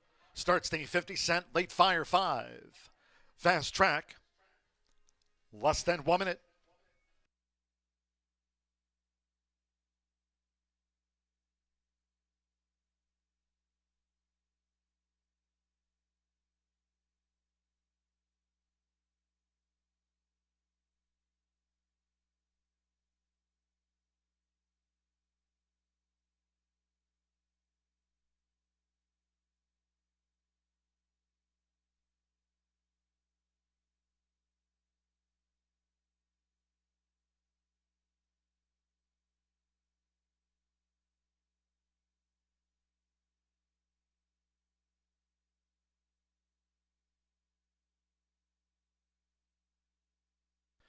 The horses are approaching the starting gate, going down to the mile start.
The horses have reached the starting gate. It is now post time. Loading for the mile. Joe Ramos, Curlin's Gesture first. Now Samuel Bermudez with Veneno Futuro. Joins Curlin's Gesture. Alberto Burgos, Overstatement coming up. 2 back from the mile. Evan Roman with Gas Alley. Curlin's Gesture 6-5 favorite. 2-1 Gas Alley and 5-2 Overstatement, and one more. Ice Express. Jose Gutierrez claims the 5-pound apprentice allowance with 58 career wins. It's the first mile of the 2026 Horseshoe Indianapolis meet. They're in the gate. And they're off. Gas Alley with toward the inside Curlin's Gesture. Veneno Futuro with an early bid, Overstatement, and on the outside, Ice Express as they enter the first turn. It's Gas Alley. Gas Alley to the early lead from Ice Express, who's making this early bid for Jose Gutierrez to take the lead from Gas Alley, who yields to Ice Express as they go to the back of the track. And Gas Alley is looking to re-engage toward the inside with Overstatement tracking them from third by 2. And the trailers are Veneno Futuro, and with the rail, Curlin's Gesture has dropped back to last. The first 2 of 8 furlongs covered in 24.87 seconds. Ice Express leads the mile for the run to the half-mile pole. Evan Roman and Gas Alley second at the inside as Alberto Burgos with Overstatement of the white cap now starting a bid as they go past the half-mile pole. On the outside with Samuel Bermudez, Veneno Futuro remains in 4th, and with Joe Ramos, Curlin's Gesture trails the 5. The half mile for the frontrunner Ice Express, clock 48.27 seconds, now at the 2.5. And Overstatement waits no more. Alberto Burgos and Overstatement going for the quarter pole. From Ice Express, who tries to rally on, here's Gas Alley making 3-path progress for Evan Roman as they straighten away. And then we trail back to Curlin's Gesture and Venino Futuro tailed off. Overstatement led. 3/4, 5 ticks over 112. They're in the final furlong. It's Overstatement. Overstatement holding on to this lead from Gas Alley, who's fully stretched with yards to go. Alberto Burgos and Overstatement won by 2. Held Gas Alley. Curlin's Gesture third, and Ice Express finished fourth.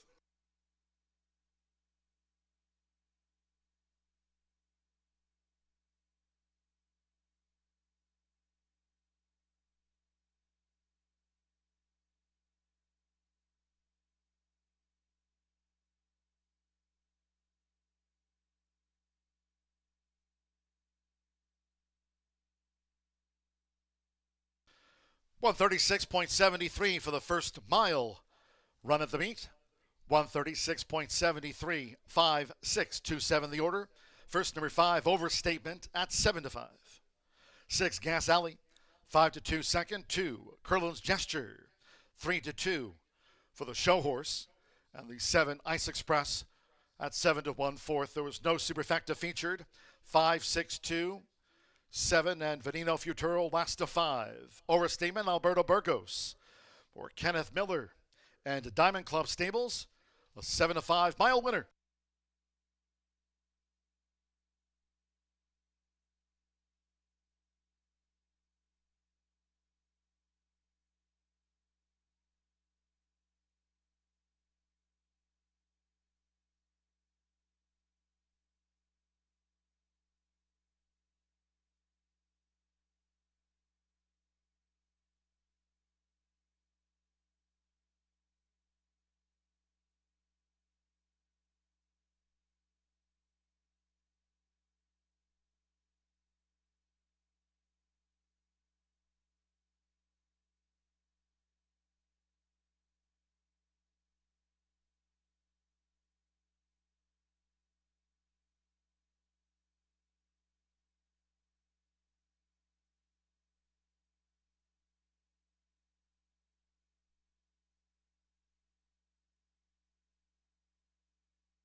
Returning to the Murphy Trailer Sales Winner's Circle, number 5, Overstatement with Alberto Burgos. Overstatement is a 5-year-old big gelding by Exaggerator. Out of the Mineshaft mare, what a sassy gal. Kenneth Miller trains for Diamond Club Stable. Trainer Kenneth Miller. Horseshoe Indianapolis congratulates the winning connections of Overstatement. Takes the mile.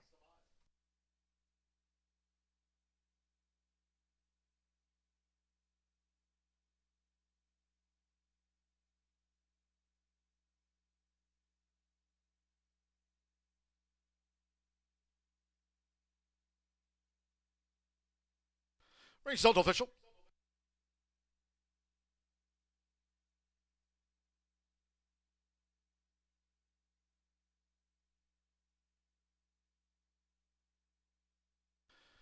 Results after race 4. Overstatement capped off a 50-cent pick 3. On the card paid $30.75. Full results in. The 5-6 exacta $12.40, 50-cent trifecta. 5-6-2, $5.80. 5-5 double, $16.80. There was no superfecta featured. 5 ram, 136.73. Race 5 of 9 on this second day of the 123-day season here at Horseshoe Indianapolis. 5th race made in sprint, all 11 run.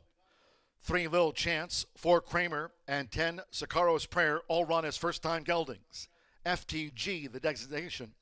First-time geldings, the 3 Little Chance, 4 Kramer, and 10 Sicaro's Prayer. Exacta, trifecta, superfecta, double pick 3. Start to the $1 Itoba late pick 4. Post time will be at 4:18.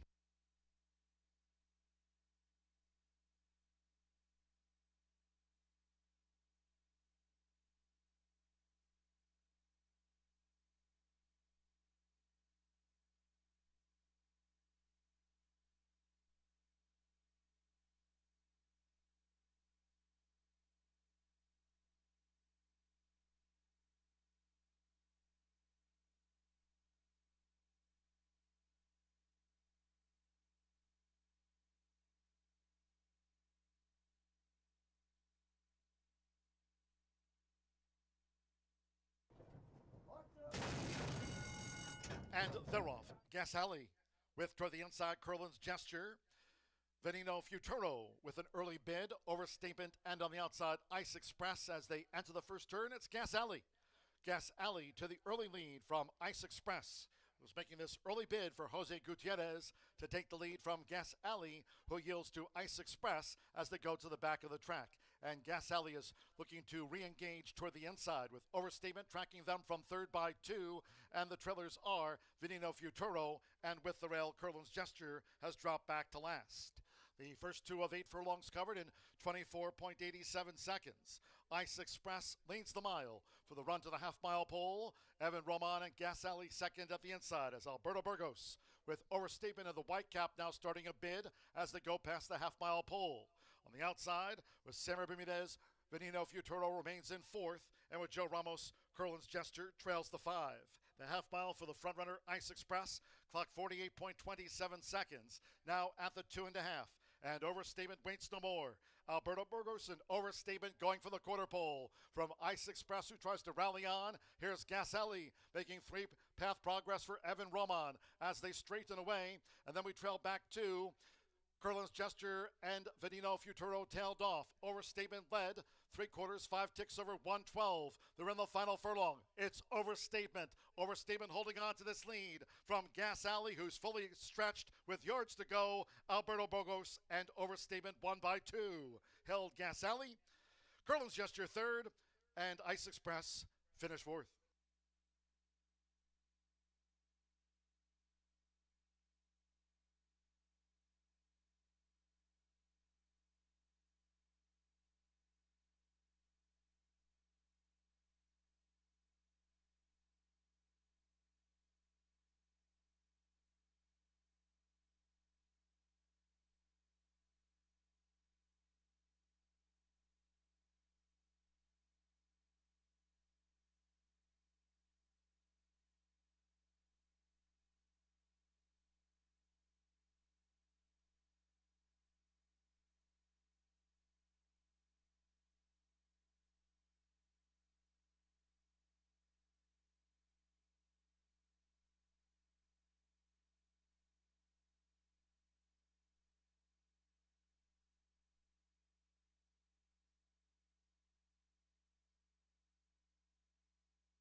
11 minutes to race 5, and look what I found.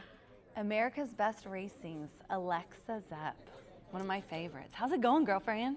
Girl, it's going. You know? ran one here last year too, didn't you? Was it Your Quick ran last year? Yes. Yeah. Your Quick won in October. I think it was October 31st, maybe. Yeah. This is off. You can't hear yourself? There we go. So yes, ran today. Actually, didn't win. You're but happy with it. But It I'm was happy a with good it. Race. It was a good race. times, and he had a good position. He had a good position. He improved. We like to see it back on the dirt. So not at all bummed, excited for next out. And Jock told us maybe wants a little bit longer. So okay. keep your eyes peeled for that. All right, let's talk about this race. We're going to kick off the Itoba late pick 4 in this race, but we're just going to talk about our selections in here, and then I might just give you a little overview of the sequence. I focused on the late last call, late daily double to promote that today. I'll get back into tickets maybe later, but Brian's the expert there. 9-10-7 for Alexa, 2-9-1. We all know the drill if you follow along. I always do the guest first, so we're going to start with the 9, Hard Luck Prayer, which I was just watching the replay, and he was kind of in the second group, but man, he just took the long way around in that end race, very wide trip, but he draws wide again, so I put him in for second, but you've got him on top. I do have him on top. You know, improving last year. Now he's had a couple months off, which is a move the trainer does well with. It was 2 lengths behind the 10 last Feels out. good. Almost yanked the groom's arm off a second ago when you were already going. Spicy. We love like to see it. We love to see it, yeah. Got to keep it spicy. But no, I really think he's had a bit more work than the 10 coming into today. Looks like hopefully going to be a little bit fitter. So I'm hoping he'll get the upper hand.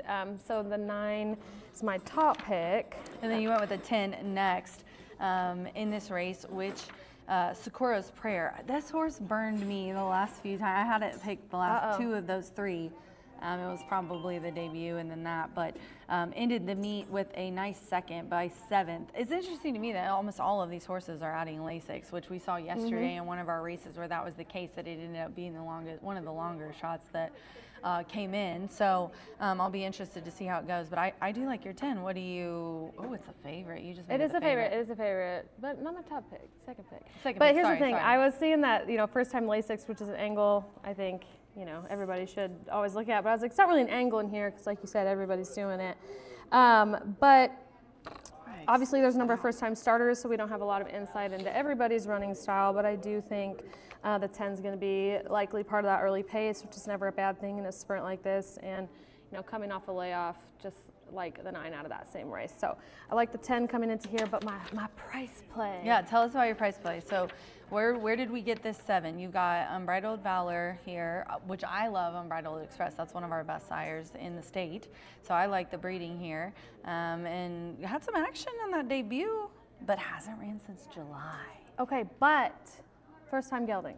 Ah. So that's my thing. Now, I don't know if this horse can win, but when I see a first-time gelding, especially with young horses like this, I just feel like it's a brand new horse. This is like we really can't consider that last race as part of it. So that is an angle that I have made a pretty penny on when in wagering. So I think you could definitely throw this horse into your exotics, underneath maybe your exactas, trifectas, and see if losing the cojones gives them a little lights of fire under them. I also have some insight in Micah because John told yesterday, Dan and I, that she rode really well, and she rode on the ostriches or camels or something too. Girl, I always give people points for that. Oh my God. I have to tell you, riding an ostrich is like You top did of my it? bucket. No. Oh, okay. Have you seen the movie Swiss Family Robinson? Yes, that's one of my favorite Ever movies. since a child, that has been on my bucket list. 18 animals. I reached out to Red Mile when they were having their ostrich You're like, camel "Can I day, and I was please like, be and they didn't answer me. So if you guys ever have some ostriches here and I can hop I'll call aboard, you. let me know. I'll call you. One year, Bennett Greeley did it in Louis Vuitton loafers, which was really my favorite year. Wow, yeah, bold. Bold. And no Bold socks move. either. He had to have a gallon of sand in those shoes. I have 291 in here. I'll just talk about my top pick when we get out of here. This one's 10-1. It's a first-time starter. I like the works, 49-4 for the 2. And the last one, also, I'm going pretty much on connections. here. Marcelino, I think, could get a hat trick. Gennaro could get even closer and only one away from 1,000 wins. He's sitting at 998 right now.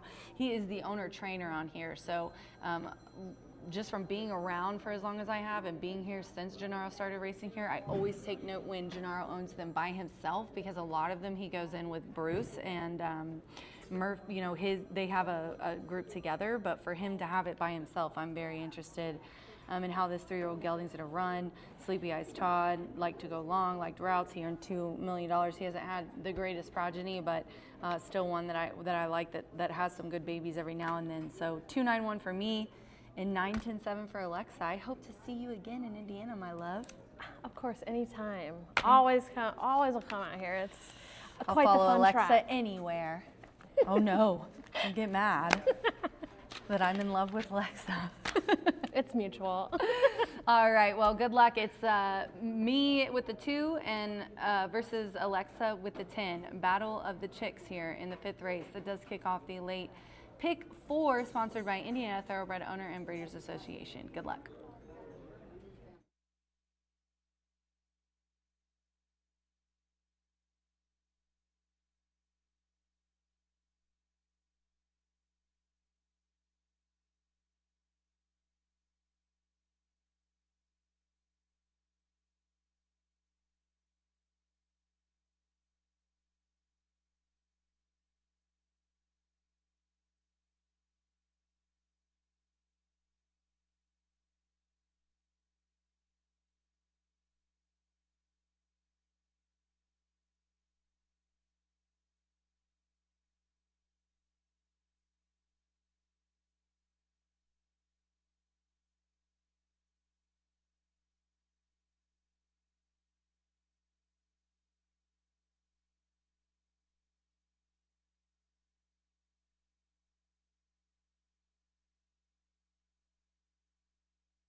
The horses called postward now for the 5th race. Maiden sprint at 5.5 furlongs, a field of 11. All 11 run. Note numbers 3, 4, and 10 are all first-time geldings. 3, Lil Chance. 4, Kramer. 10, Socorro's Prayer. First-time geldings. Exacta, Trifecta, Superfecta. Double pick 3. Here the start to the $1 Itoba late pick 4. Fast track parading with 3 minutes to post time. 3 minutes.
We're less than 1 minute away from post time. Start to the $1 Itoba late pick 4. Fast track under a minute.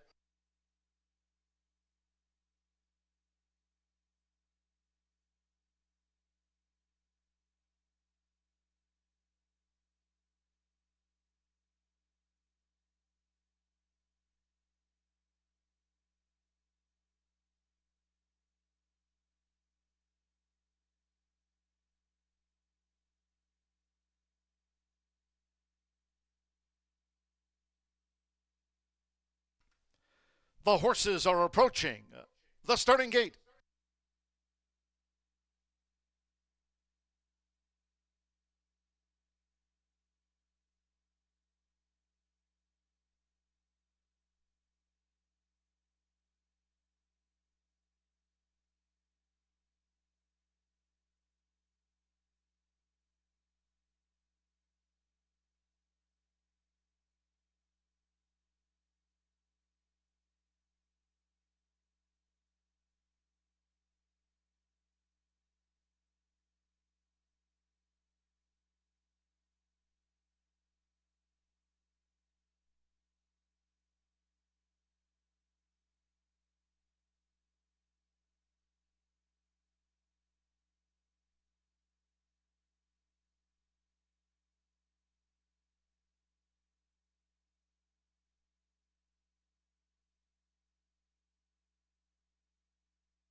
The horses have reached the starting gate. It is now post time. Loading for the maiden, Mitch Morrill with God and Luck. Twice started here last season, God and Luck. First of 11 to move into the starting gate. Pedro Pena with Lover's Trap coming up. El Payasito. Marcelino Pedroza Jr. has a couple of wins on the card. Irving Moncada with Lil Chance going in. Micah Meeks with Unbridled Valor. Joe Ramos, Powerful Justice, facing up to post 8. Andres Calleja, Kramer, another newcomer.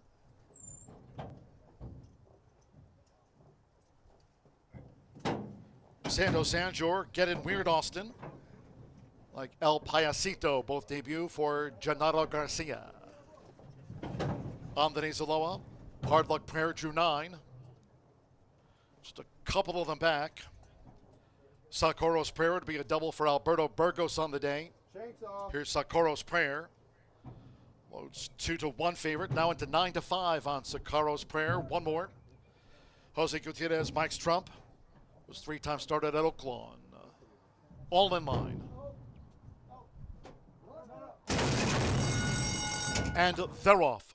Socorro's Prayer sprang right into action.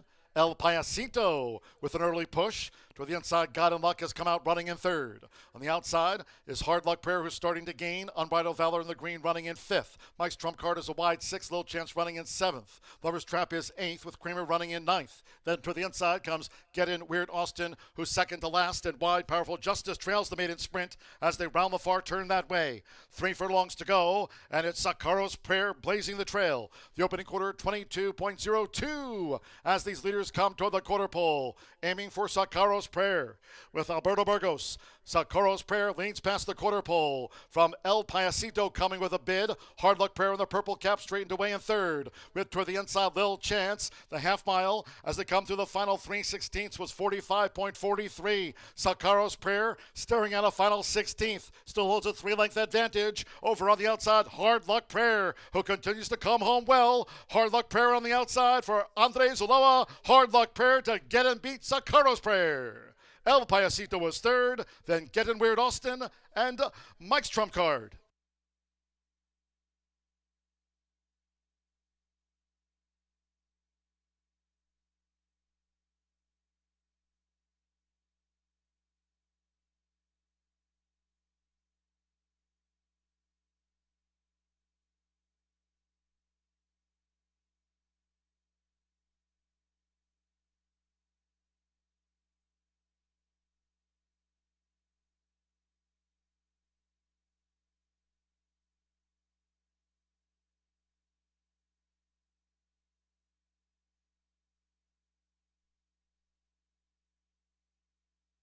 104.70 seconds after the maiden.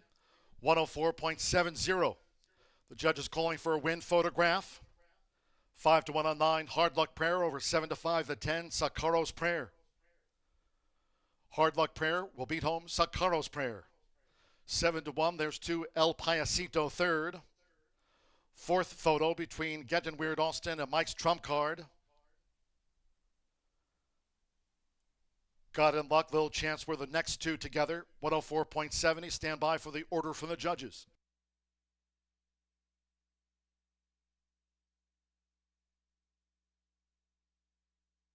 Here it is, 9-10-2-5 posted. Number 9, Hard Luck Prayer. 5-1 first, 10 Sakaro's Prayer. 7-5 Beat Late. 2 El Payasito, 7-1 third. And number 5, Getting Weird Austin at 28-1 odds getting into the frame. I'm Denise Aloha getting on the meat score sheet. Here day 2 of 123. For Bob Gorham, a Masked Thoroughbreds win. Off the mark in his 4th run, Hard Luck Prayer at 5-1.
Returning to the Murphy Trailer Sales Winner's Circle, number 9, Hard Luck Prayer.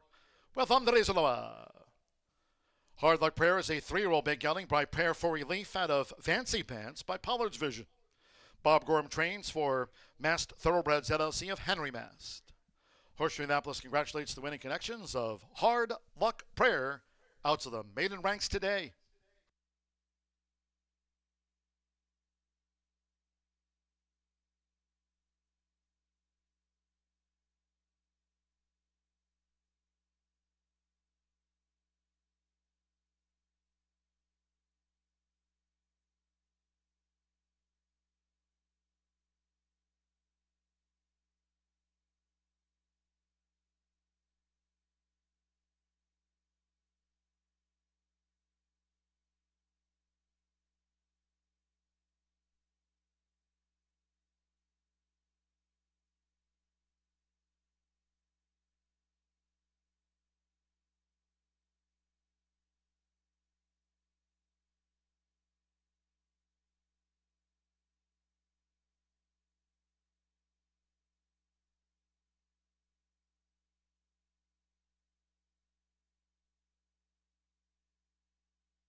The result of the 5th race maiden official.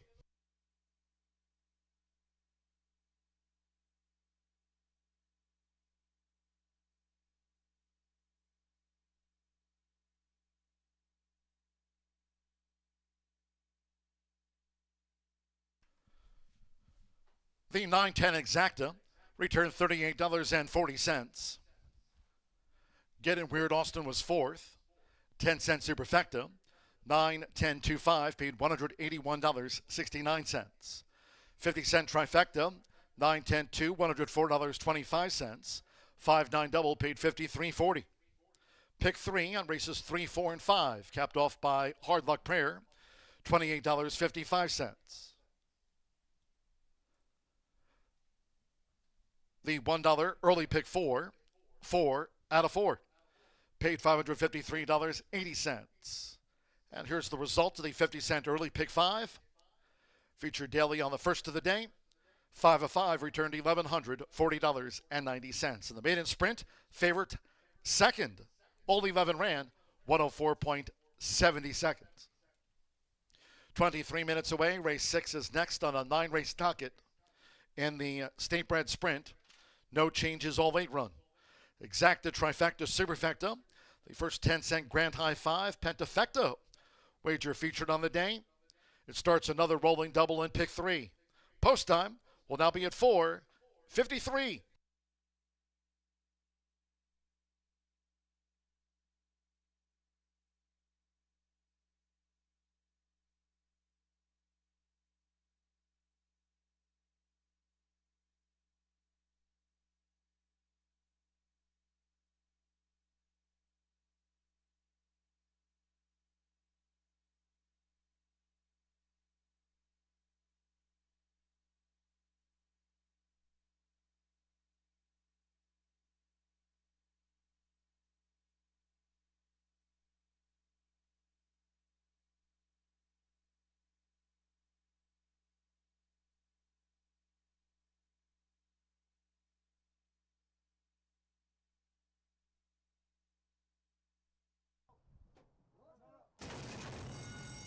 And they're off.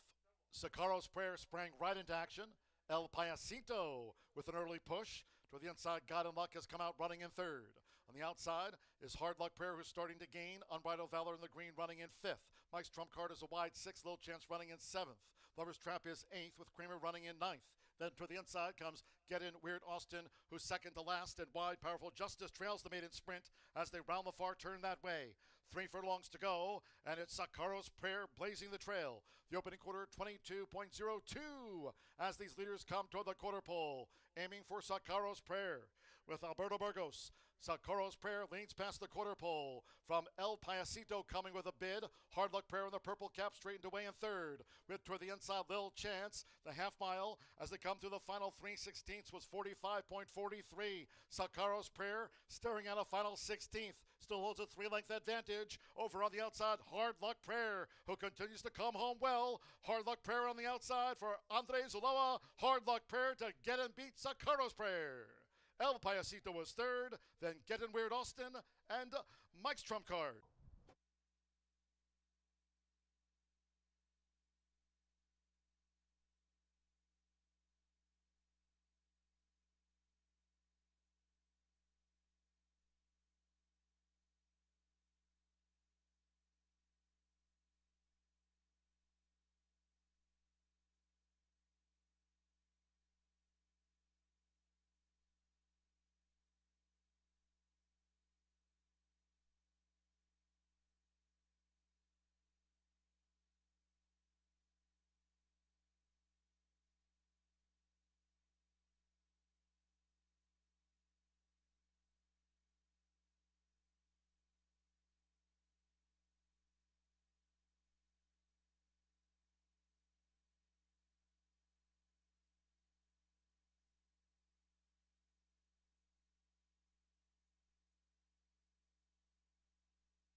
Last year, we introduced a new contest called Road to Champions Day, and it is back. You guys definitely loved this one. Road to Champions Day is a daily handicapping contest with cumulative points, and it does start on Friday, May 1st, and it's going to go all the way to Saturday, October 24th, which is Champions Day. The contest is run by 123 Gaming, so you will need to go to roadtochampionsday.com. Not only are there cash prizes, but we're giving away 2 seats to the 2027 National Horse Players Championship. Join us on Friday, May 1st until Saturday, October 24th for the Road to Champions Day handicapping contest. Good luck.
Speed gets nailed on the line again. 5-1 kicks off that Itoba pick 4.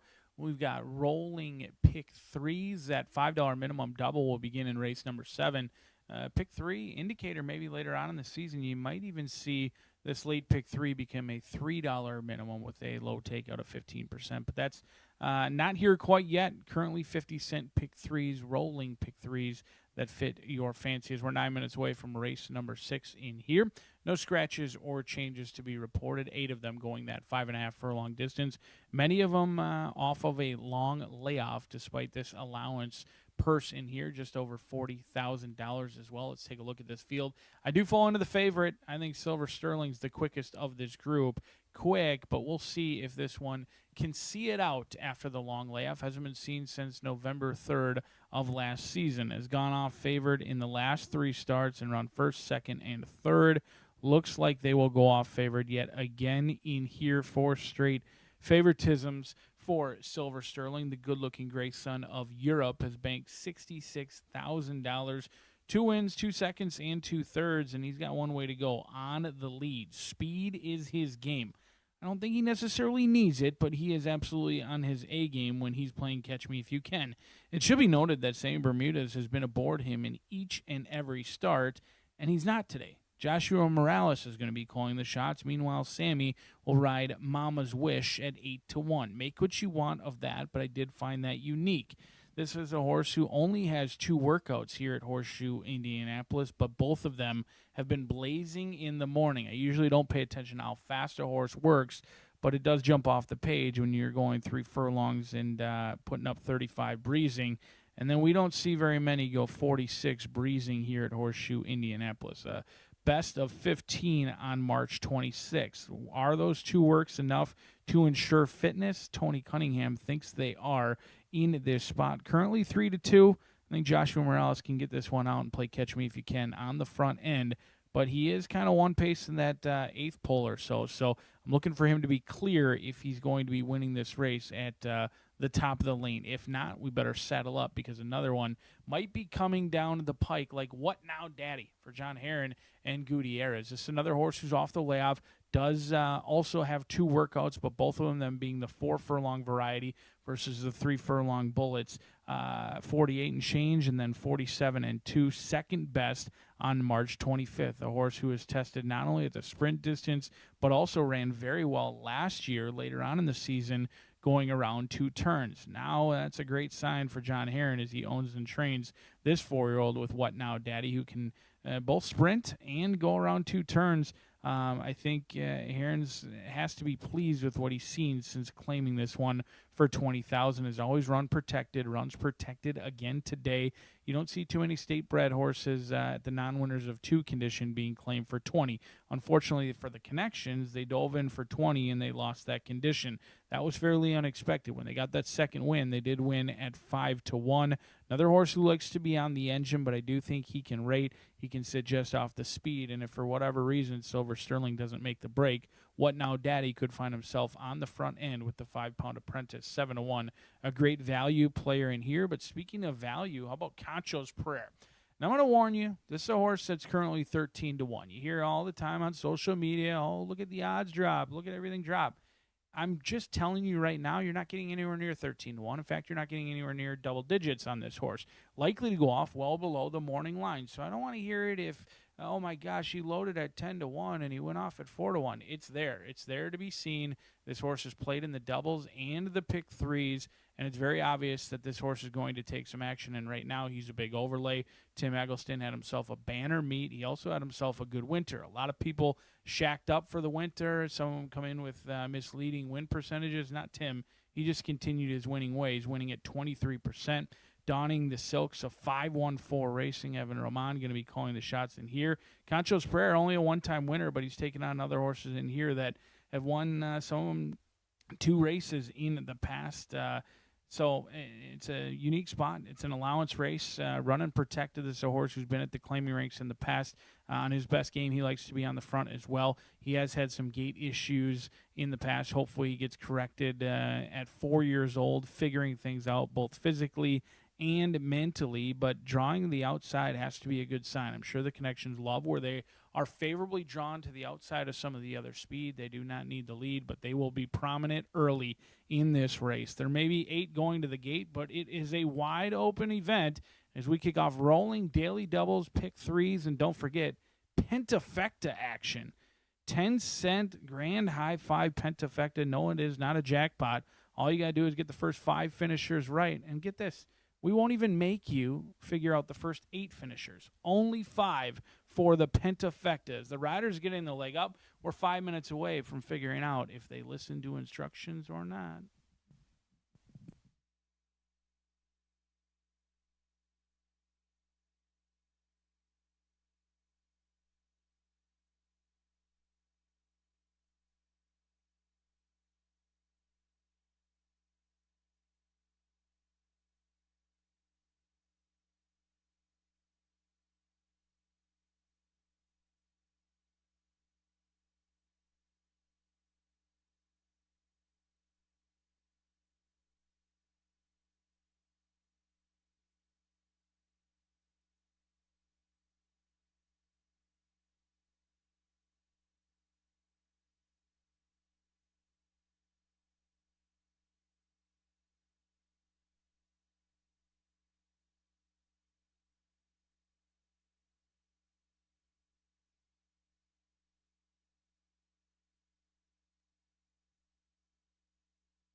The horses stepping onto the track for the 6th race. This race will be run at 5.5 furlongs, a field of 8. No program changes, all 8 start. Exacta, trifecta, superfecta. This one features the 10-cent grand high 5 pentafecta wagering, double pick 3. 3 minutes to post time on parade. 3 minutes.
Two minutes to post time. 2 minutes.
We're less than 1 minute away from post time.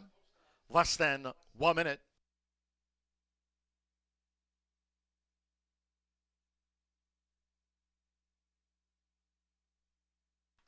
The horses are approaching the starting gate.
The horses have reached the starting gate.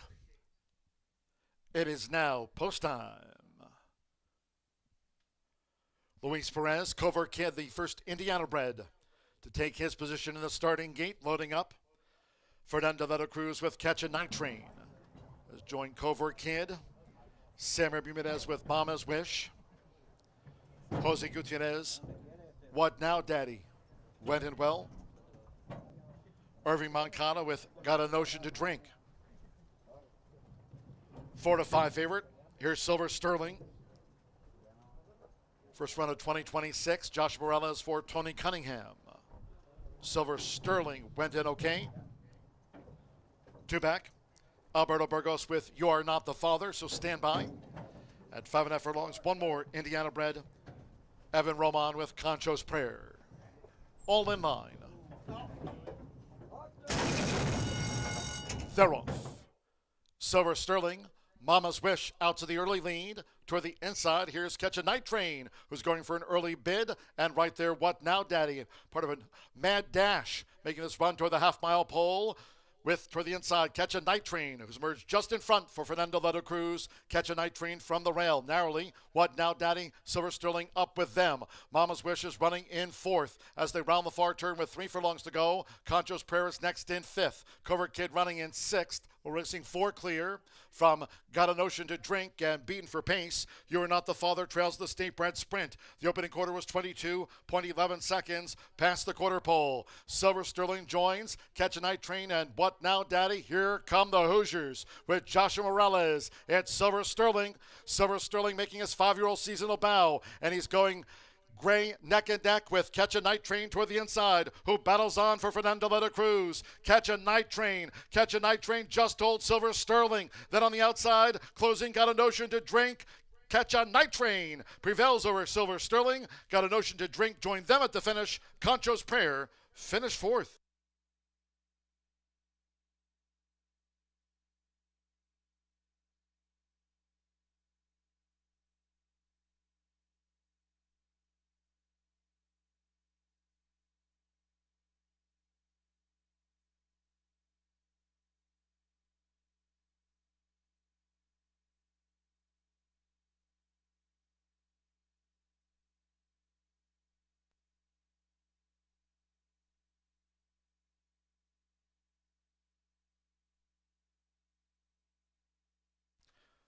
.104.66 after the State Bred Sprint.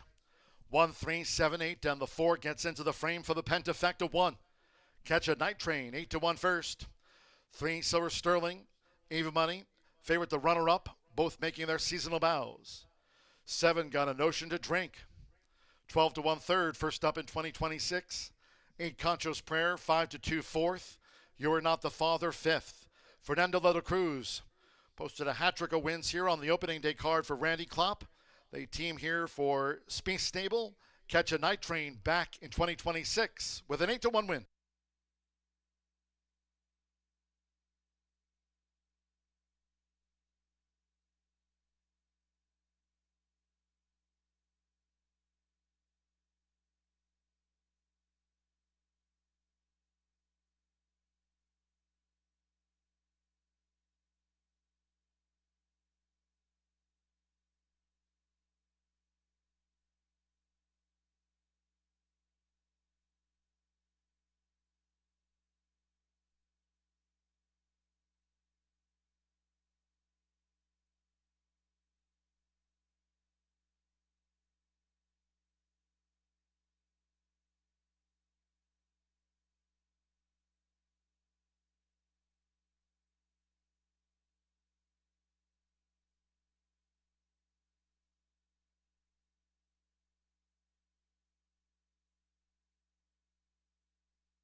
Returning to the Murphy Trailer Sales Winner's Circle, number 1, Catch a Night Train with Fernando de la Cruz. Catch a Night Train is a 4-year-old gray roan gelding by Unbridled Express out of the Cliff's Edge mare. Dancing on the Edge, racing for Roger Speece, Speece Stable LLC, and Brandy Club. Horseshoe Indianapolis congratulates the winning connections. First up in 2026, a win for Catch a Night Train at 8-1 official.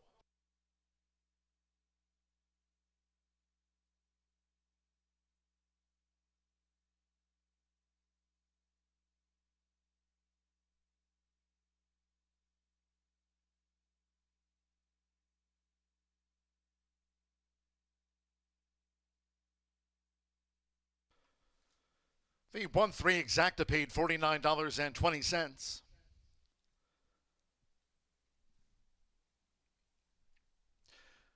The 50-cent trifecta 137, $115.85.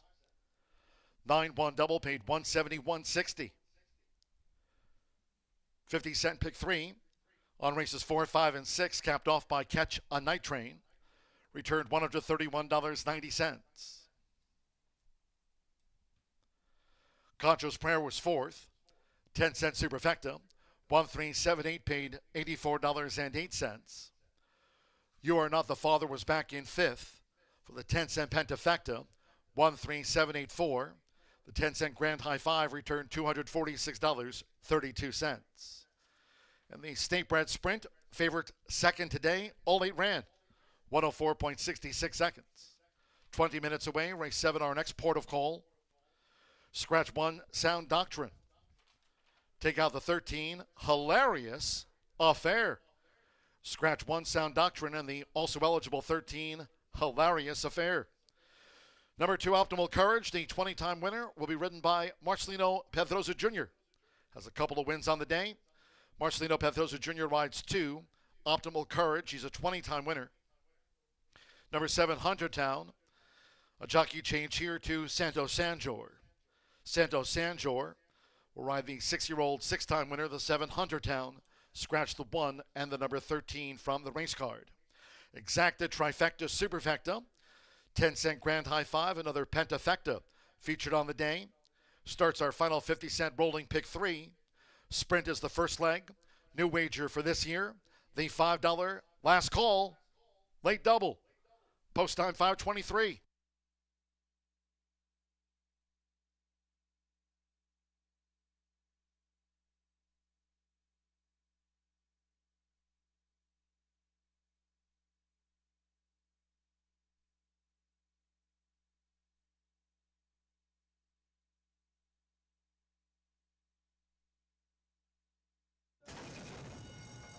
They're off. Silver Sterling, Mama's Wish out to the early lead.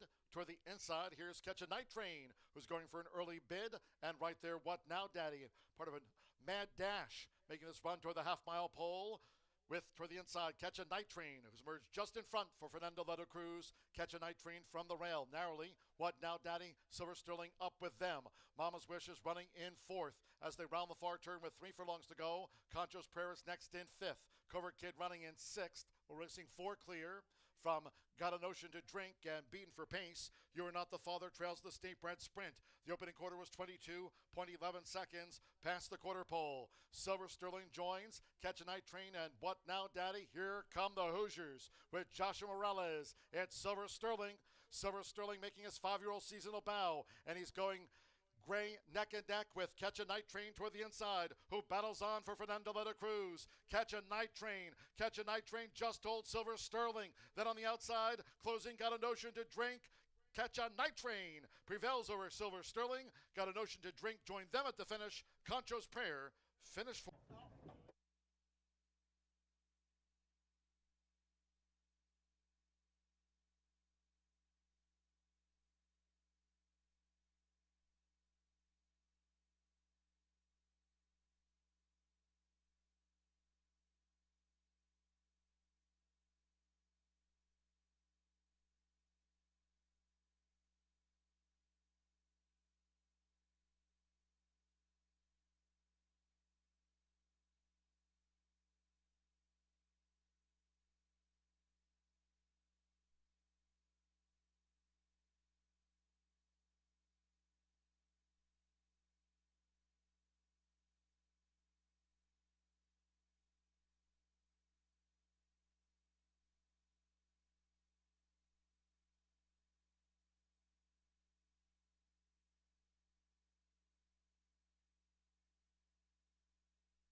11 minutes to the 7th race here at Horseshoe Indianapolis.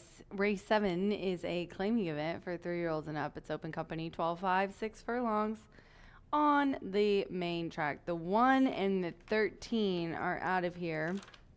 Jockey change on the 2 to Marcelino. In the 7 is Huntertown, Santos Sanger.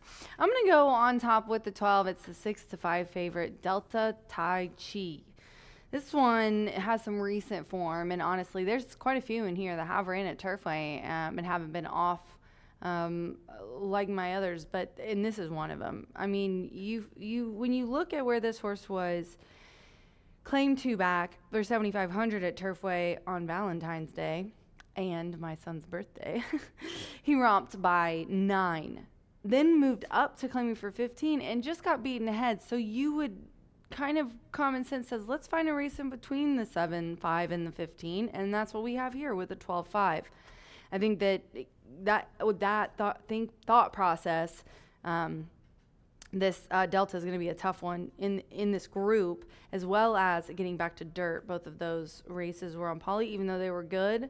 This one hasn't ran on Indiana dirt, but loves the distance of 6 furlongs, as every time this horse has ran at 6 furlongs has finished in the money, second or better out of those 3. So very interested to see how Delta will go. I know 6-5, but with the recent form and fitting in this class so well, I just could not go against it. And then I'm going to go with the 5 at 10-1. Give me 3 steps. Burgos is looking for a double after he did win the 4th race here today. He's riding for John Horan, who owns and trains this 5-year-old gelding. Had a great year last year. 4 of 7 starts were in the money finishes, including a couple of nice races in the day at 15 in a condition claimer. September 23rd was second, and then also to end out his 2025 year with a win with a Burgos aboard as the bettor's favorite in a claiming for 10, but his claim, he wasn't in for the tag. It was voided. So yeah, give me 3 steps. Kind of has a close to the pace, kind of pressing style. Likes to sit just off a length or 2 off the pace, which will be interesting. And then I'm going to round it out with a 6, Mellow at 20-1. Han Hernandez is aboard for Ray Hernandez. Ray really a very capable trainer. He does really well with the horses that he brings here. This one hasn't raced till December, so 4 months off, so maybe not as recent as my other pick, but ran at Belterra and Churchill and Turfway, has ran here plenty, 4 of 6 on Indiana dirt.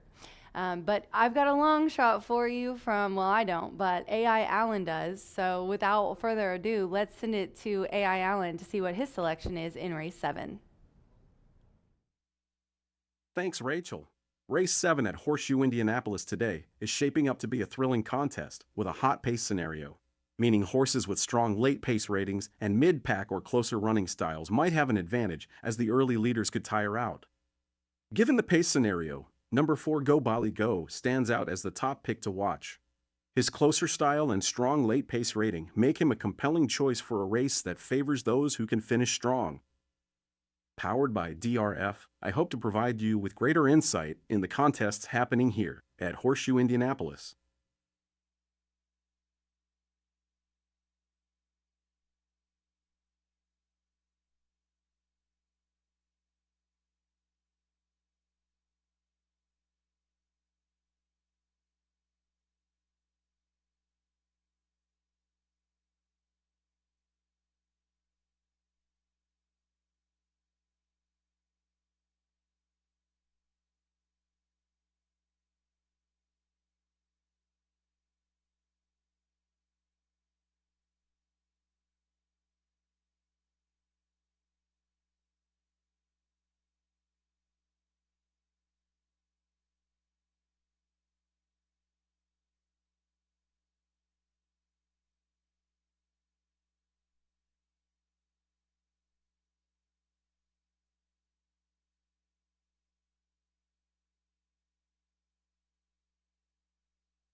the horses call post right now for the 7th race.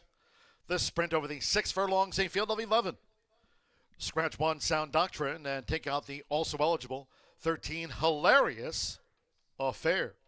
Scratch the 1 and the number 13. 2, Optimal Courage leads the parade. Note the jockey, Marcelino Pedrosa Jr. Change of jockey, Marcelino Pedrosa Jr. Riding for a hat trick of wins on the card on 2, Optimal Courage. 7, Huntertown. The jockey there, Santo Sanjor. Rides the 6-year-old 6-time winner. Santo Sanjor's on number 7, Huntertown. The sprint features Exacta Trifecta Superfecta. The 10-cent Grand High 5, another Pentafecta on the card. Starts our final pick 3. Starts at the $5 last call. Late daily double. 2 minutes. 2 post time. 2 minutes.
We're less than 1 minute away from post time. Less than 1 minute.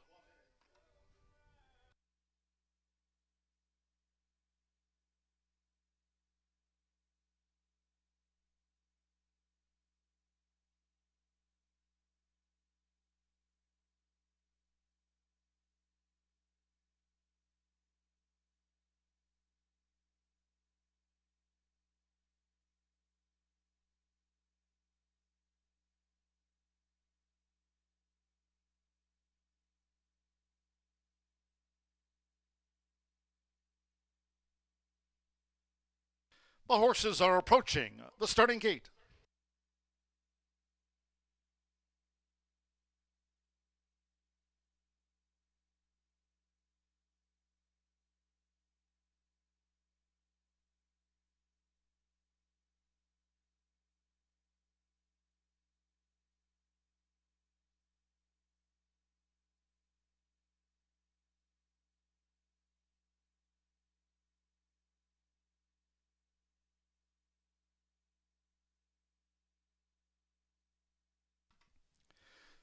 The horses have reached the starting gate. It is now post time. Marcelino Pedroza Jr. with Optimal Courage up and in. Martin Garcia with Huntertown joins the 20-time winner Optimal Courage. Evan Roman with Yolo Santiago to take his position. Luis Contreras with Gerald Ray Dapple Gray. Joe Ramos, Decatur Street. Mitch Morrow with Go Bally Go loaded. Decatur Street is in. Alberto Burgos has a win on the card. Gimme 3 steps went in well. Pedro Pena claims the 10-pound apprentice allowance. Storm's Reflection joins. Jan Hernandez with Mr. Mello, 2 back. Danny Sheehy with Catamount. So stand by. At 6 furlongs, 1 more. Delta Tau Kai. Fernando Leto Cruz going for a double with Randy Klopp. Here's Delta Tau Kai. They're in the gate. They're off and sprinting. Fast start for Catamount. Nearest the inside, here comes the 20-time winner, Optimal Courage, to just lead them for Marcelino Pedroza Jr. An early bid by Delta Tau Kai on the outside off the leader's flank. Give me 3 steps in the green cap. After breaking sharp, Catamount running in 4th. Decatur Street starts a bid past the half-mile pole now from 5th, with Yolo Santiago in 6th as they go toward the far turn. Go Bally Go is next while racing 4 clear from Mr. Mello at the 3.5. And then comes Huntertown as they round the far turn. The trailers are Gerald Ray Dapple Gray, second to last, and Storm's Reflection trails them. The quarter 22.53 seconds now as they hit the quarter pole. It's Delta Tau Kai. Optimal Courage tries to battle on toward the inside, and the battle joined on the outside by Decatur Street. Into the stretch half mile, 44.24 seconds. Delta Tau Kai for Fernando. 1 furlong to go. It's Delta Tau Kai. Decatur Street levels off. Give me 3 steps charging up the inside. Catamount is next with Fernando Leto Cruz. Delta Tau Kai scored by 4 from Decatur Street. Third's close. Give me 3 steps tried to hold Catamount. And Go Bally Go is next across the finish.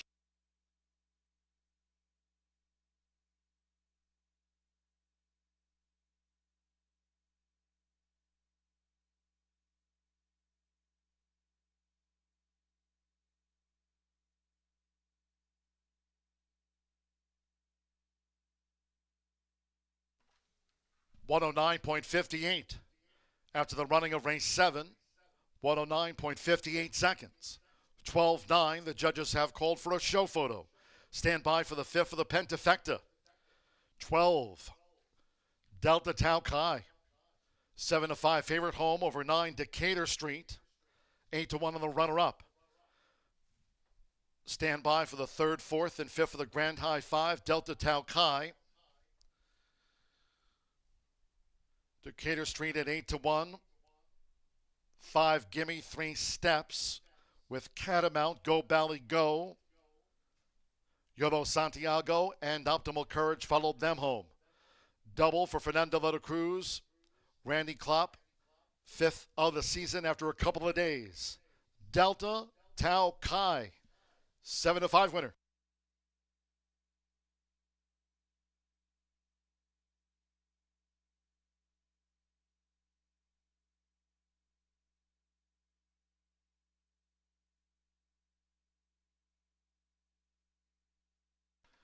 The judges have confirmed number 5, Gimme 3 steps at 5-1 was 3rd. Number 11, Catamount, 7-1 fourth, and number 4 Go Valley Go was fifth for the Pentafecta. It's 12-9, 5-11, 4 runs fifth.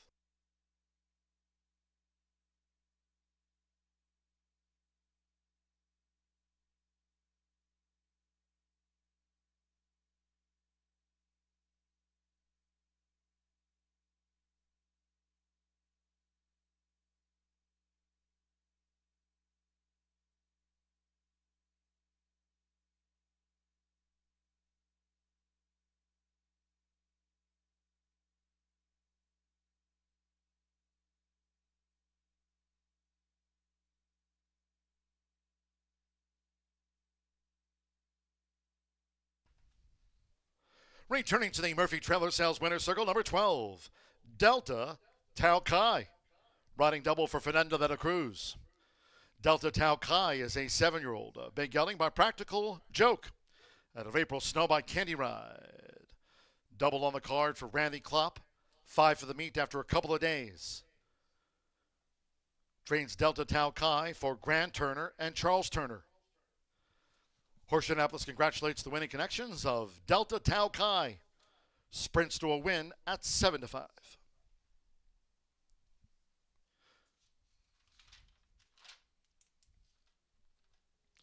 The 12-9 exacta paid $31.20, 50-cent trifecta. 12-9-5, $28.15. 4 Go Valley Go was fifth. The 10-cent grand high five of 12-9-5, 11-4. Paid $249.66 for the Pentafecta. 112 double. That Fernando de la Cruz, Randy Klopp combination. $39.20, combining Catch a Night Train with Delta Tau Kai. Superfecta paid $47.89. Catamount was fourth. Go Valley Go fifth. 50-cent pick 3 capped off by Delta Tau Kai, paid $109 and change. In the sprint, the 1 and 13 were non-runners. Favorite was first. 11 started, 109.58 seconds. 20 minutes away from the 8th race. Maiden Dash, all 11 run. Number 6, Lady Now. The ownership, Chad Bannister, with Spies Stable LLC and Randy Klopp. Chad Bannister, part of the ownership of the newcomer 6, Lady Now. Number 9, Tokaji, racing in the maiden as a first-time gelding. FTG designation in the program. Tokaji, the number 9, is a first-time gelding. Exacta Trifecta Superfecta and the 10-cent Pentafecta. Post time will be at 5:53.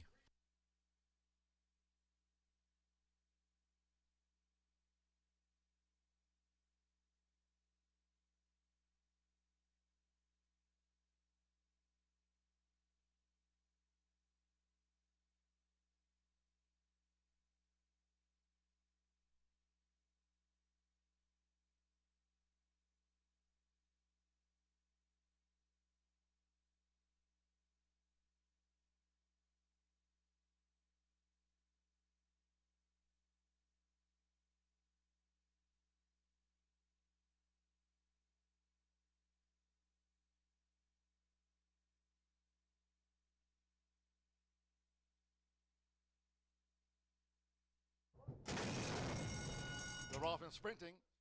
Fast start for Catamount. Nearest the inside, here comes the 20-time winner. Optimal Courage to just lead them for Marcelino Pedroza Jr. An early bid by Delta Tau Kai on the outside off the leader's flank. Give me 3 steps in the green cap. After breaking sharp, Catamount running in 4th. Decatur Street starts a bid past the half-mile pole now from 5th, with Yolo Santiago in 6th as they go toward the far turn.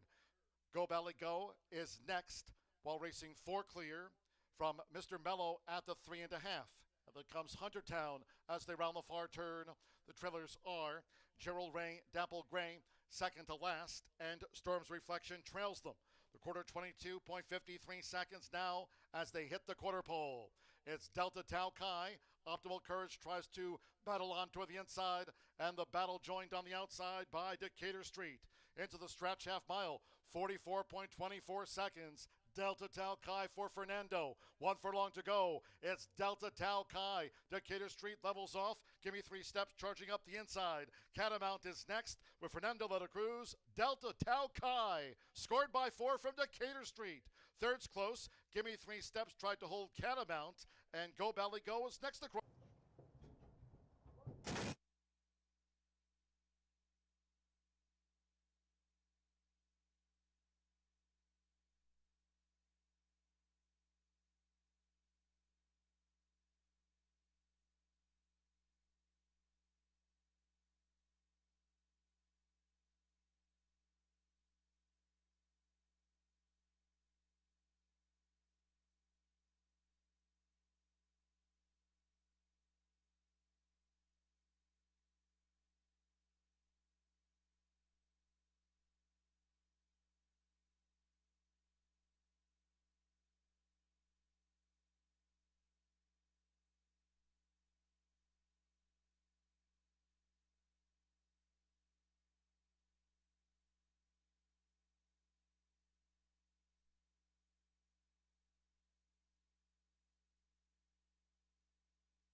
Oh, sorry guys, my mic almost fell off my ear. There we go. 162 are my selections in the 8th race. A main special weight, we're just 10 minutes to post. We've got an ice field of 11. The favorite right now is the 8 at 4-1. This is a 3-year-old maiden. It's a pretty interesting race. There's some horses, there's a first-time gelding in here. There's some horses trying Lasix for the first time, which always changes the landscape of a race. But my top selection being 7-1 right now, Infinite Speed. Infinite Speed is a 3-year-old gelding. He gets Rodney Prescott in the irons today for Tony Duran. This horse ran 5 times, was really close back in October of last year. Excuse me, just got nosed out there. I'm sorry, lost by a neck, but it was very close. He dueled and just kind of got it on the bob. Dahmer did. Can't wait to see where Dahmer finishes. It's my favorite gift to put up. He actually ran in some races with a couple of horses that he had beaten that did well today, so it'll be an interesting matchup. But Infinite Speed, definitely a horse that's going to be on or near the lead. His running style really sticks to that. He's got a bullet work March 30th going into this race that I really liked, and I don't mind the work on March 21st either. The bullet drill was 4 furlongs, 47 flat, and March 21st he ran 36, breezing 3 furlongs. 3 furlongs and 36, I'll take it. And then the 6, and he's on his toes. He's a big, beautiful gelding. He looks wonderful, and you can tell he feels good. Then I'm going to go to Lady Now. Alberto Burgos having a good couple of days. He's looking for a double here in this race. Lady Now is a 3-year-old gelding. I hate when people put girl names in boy horses' names because my brain is, I'm so like visual and dry. So my brain always goes to she, but this is a gelding. He's making his first lifetime start. He's bred by the late great Jim Edgar. Shout out to his family. Hey guys. And Chris Bannister, Mr. Roger Speeds, who is just great, period. And then Randy Klopp co-owns and trains this one. Klopp, you guys, I just tweeted it. I'm sorry, posted it on X. But Klopp last year on opening day had 4 wins, I believe. Yeah, 4 wins in 2025. He had 3 on opening day yesterday and a double today. Meaning in these first 2 racing days, Klopp has won 5 races with Fernando. Now Burgos is up here, so he could make it 6 training-wise. This one, I like the 5 furlong work. It was okay. The gate work on March 20th interests me a lot. And I also like the Equine Edge GSR growth strength ratio for first-time starters. And Lady Now had really nice numbers there, percentage-wise. And then I went with the 2, Big Red Express. Big Red Express is 8-1 right now on the tote board and was sired by our top Indiana sire, Unbridled Express, who has just given us so many wonderful winners in the state of Indiana. The Dam, however, is always who I look at as an Indiana mare, an Indiana sired mare. I have to look at Rose Medallion. She's got 2 winners from 3 starters.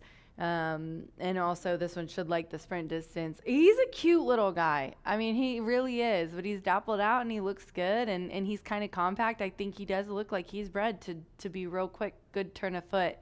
I like the conformation as well. Looks like he's got some power back there in those legs. You can tell he's moving those really eagerly.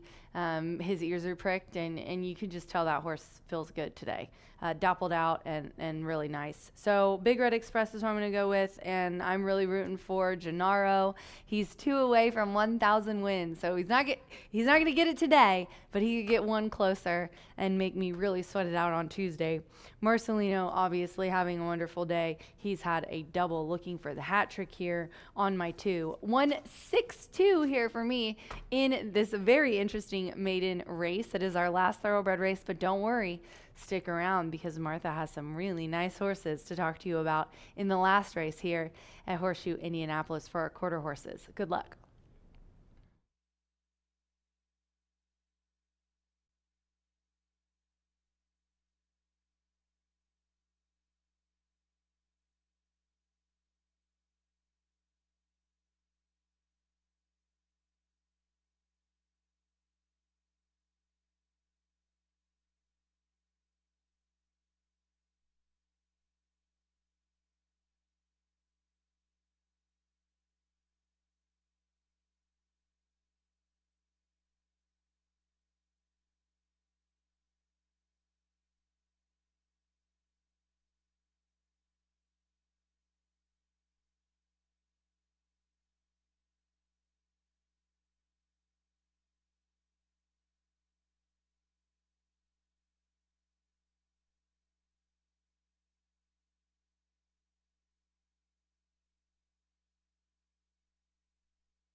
The horses stepping onto the track for the 8th race. Maiden sprint at 5.5 furlongs, a field of 11. Number 6, Lady Now. Chad Bannister, part of the ownership. Chad Bannister. 9, Tokaji is a first-time gelding. The 9, Tokaji, first-time gelding. Exacta, trifecta, superfecta. Here the 10-cent pentafecta. Close to post time. All 11 run.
Less than 1 minute 2 post time.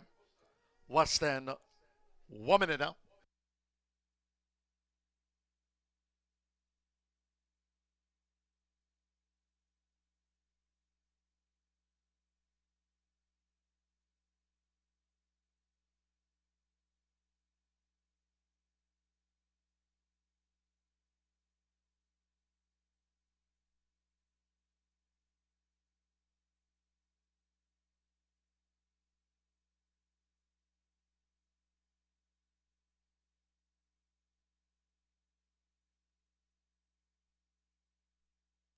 The horses are approaching the starting gate.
Arriving at the gate, it is now post time. Joe Ramos and the first-time starter, Quaint, was first to move in. Rodney Prescott, Infinite Speed, facing up to the gate. Infinite Speed joins Quaint. Lady Now, Alberto Burgos has a win on the card. Lady Now loaded. Marcelino Pedroza Jr. with Big Red Express. Irving Moncada, Visual debuts.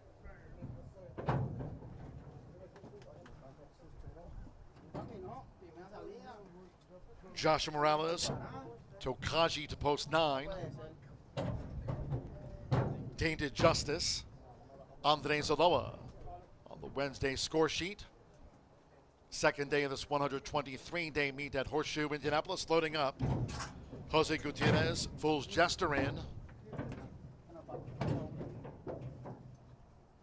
Joseph Romero with Oh My Bob. Loads at 24-1 odds. Right now, Quaint, 2-1 favorite on the newcomer, Quaint. Two back. Boss Justice. Fernando de la Cruz with a couple of wins on the card. Has 5 for the meet. A couple of days and one more. Santos Sanjor and 6-time started Mitchell's Joy. Stand by for a start. Up comes Mitchell's Joy. All in. Ready. And they're off. Boss Justice broke sharp. Here's Infinite Speed making a dash now from the rail for Rodney Prescott to lead them. Infinite Speed to the front.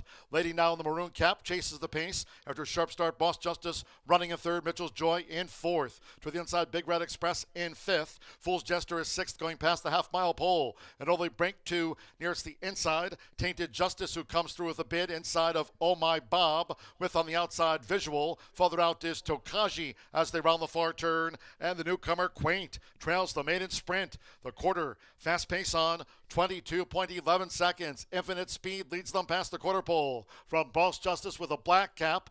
Then toward the inside as they straighten away is Lady Now. These maidens come for home.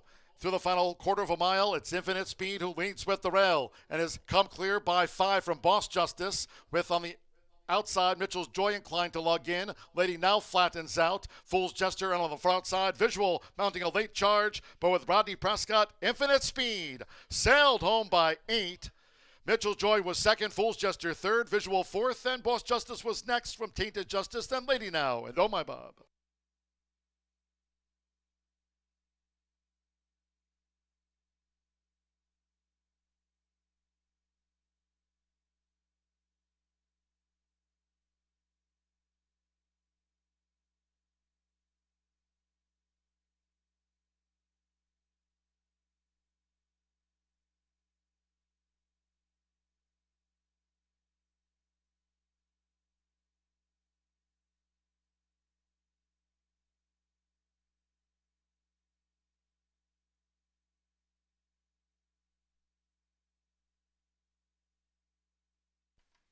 103.94 after the maiden.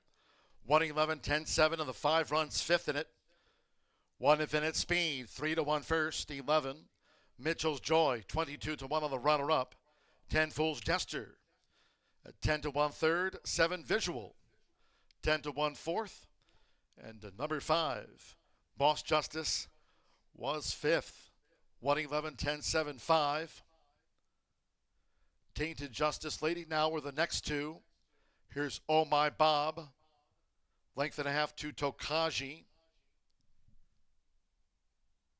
Quaint at 5-2. 103.94. It's Rodney Prescott for Tony Duran. A Rancho Monarca maiden winner. Infinite Speed.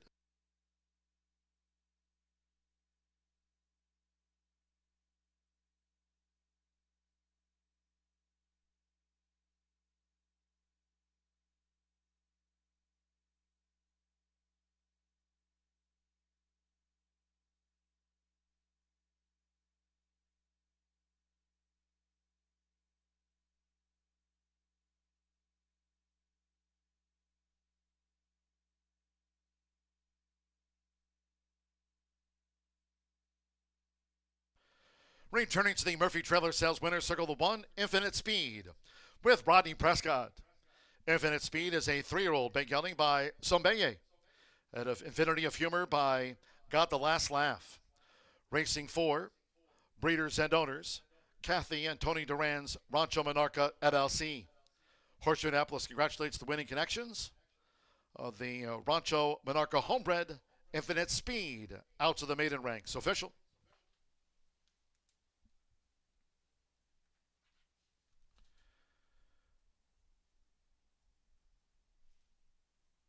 The 1:11 exacta paid $226.20. 50-cent trifecta, 1:11:10, $487.15. Visual fourth, 10-cent superfecta, 1:11:10:7 paid $1,693.14.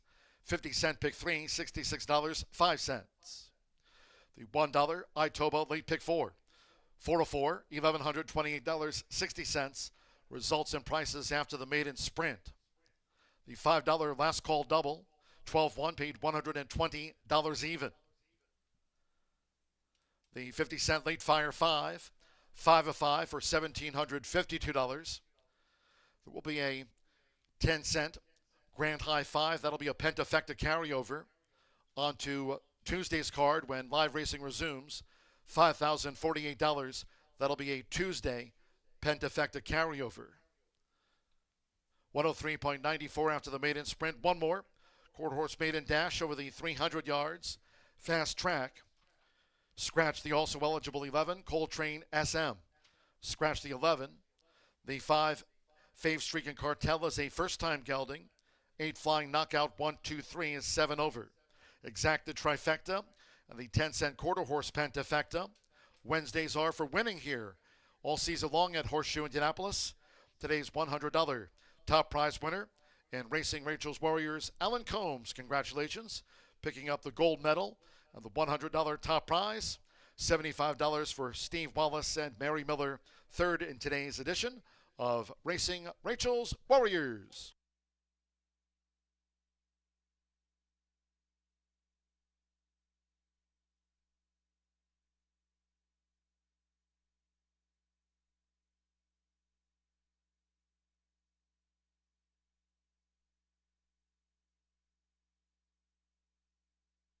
Ready. And the Roth, Boss Justice, broke sharp.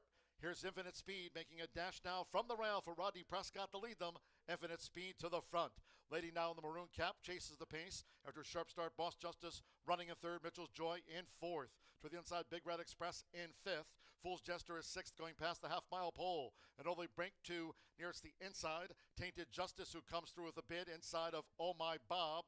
With on the outside, Visual. Further out is Tokaji as they round the far turn. And the newcomer, Quaint, trails the maiden sprint. The quarter fast pace on 22.11 seconds. Infinite Speed leads them past the quarter pole from Boss Justice with a black cap. Then toward the inside as they straighten away is Lady Now. These maidens come for home. Through the final quarter of a mile, it's Infinite Speed who leads with the rail and has come clear by 5 from Boss Justice, with on the outside, Mitchell's Joy inclined to lug in. Lady now flattens out. Fool's Jester on the front side. Visual mounting a late charge, but with Rodney Prescott, Infinite Speed sailed home by 8. Mitchell's Joy was second, Fool's Jester third, Visual fourth, and Boss Justice was next from Tainted Justice. Then ready.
gorgeous afternoon at Horseshoe Indy for our second day of the live 2026 season. And so we deserve this great weather and also great fields throughout this week, and of course resuming on Tuesday of next week.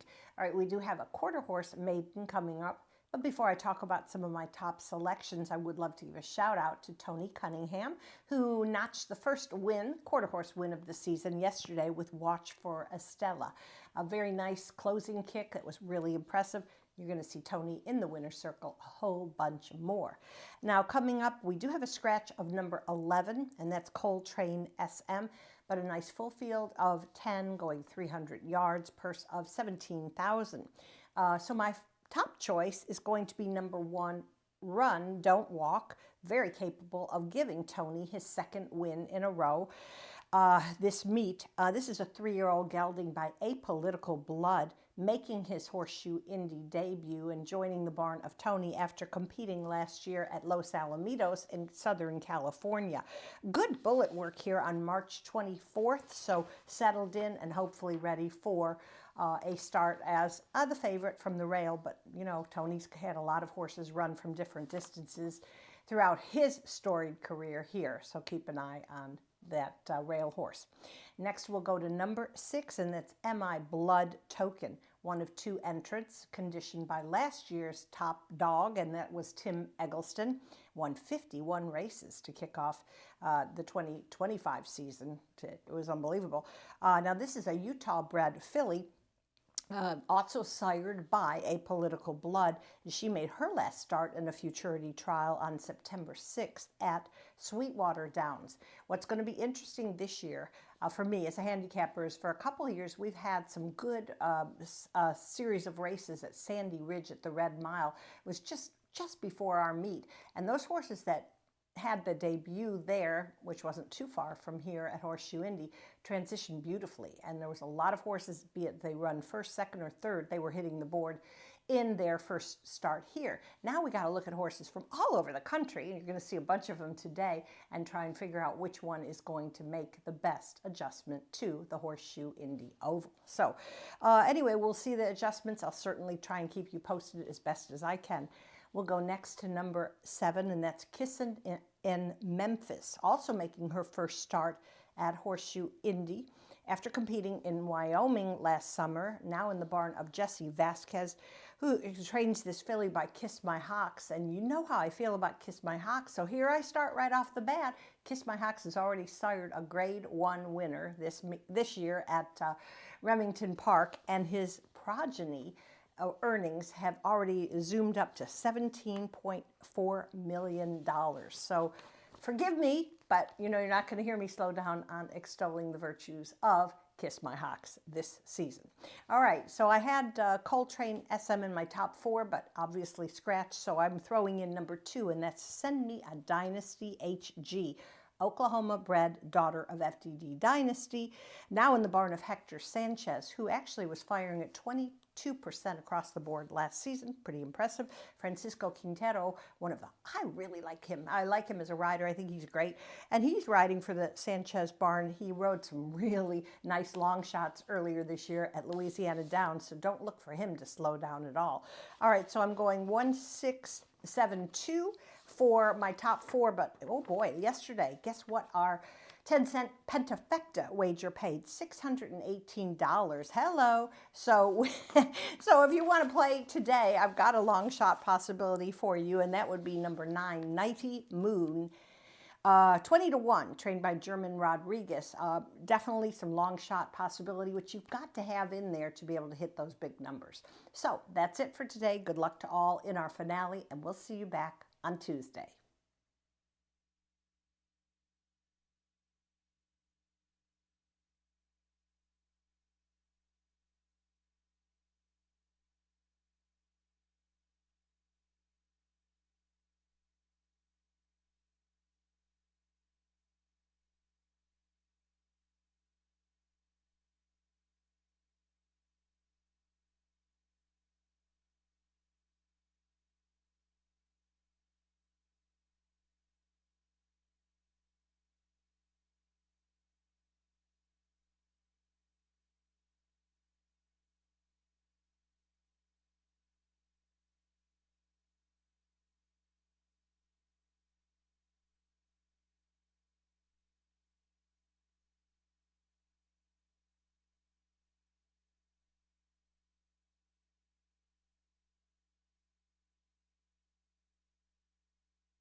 Here they come. Stepping onto the track for the ninth and final. Closing the card and opening week with a quarter horse maiden dash over the 300 yards. Fast track, a field of 10. Scratch the also eligible 11 Coltrane SM. 5 Fave Streak and Cartel, a first time gelding. The 8 Flying Knockout 1, 2, 3 is 7 pounds over. Exact the trifecta. Superfecta wagering. The quarter horse pentafecta. Get your wagers in.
The horses are approaching the starting gate.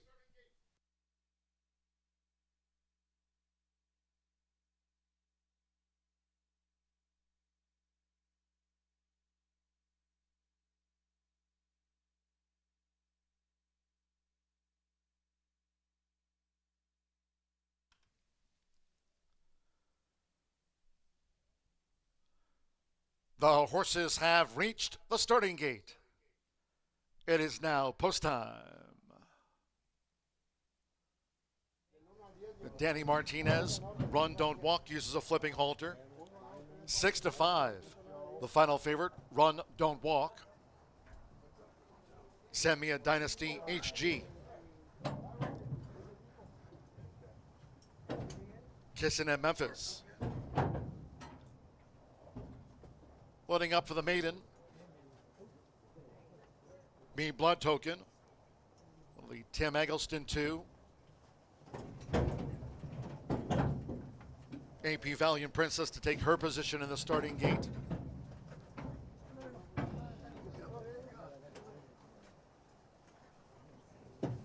Wanna Sweet Treat uses a flipping halter. Fave Streaking Cartel. Coming up. Flying Knockout 1, 2, 3. 90 Moonflash. 300 yards, stand by. Alberto Serrano with Barbie's Cartel. Wanna Sweet Treat breaking through the gate.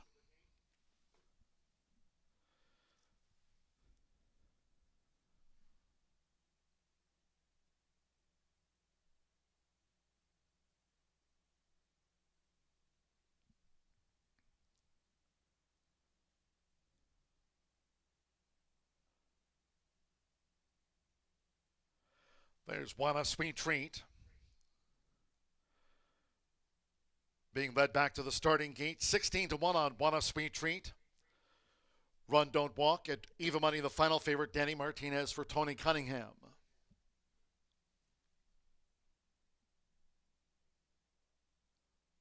Oscar Quiros, the starter this season here at Horseshoe Indianapolis, going back to his spot.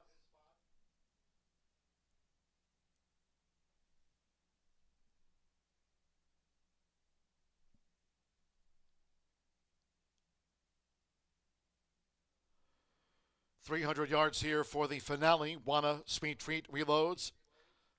Stand by. Barbie's Cartel will be last. Tuesday post time here, 2:10 p.m. Eastern. Out comes Barbie's Cartel, so stand by. 300 yards. Even money, Run Don't Walk, the final favorite. Barbie's Cartel. They're in the gate. Off the Wednesday finale. Run Don't Walk, AP Valiant Princess broke inward. Wanna Sweet Treat coming with a charge with Me Blood Token past the 220. Here's Me Blood Token coming to the forefront. Semia Dynasty HG charging at the finish. It's Semia Dynasty HG out to the maiden ranks from Me Blood Token, Run Don't Walk, and Kissin' in Memphis was next.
Photo finish to the finale.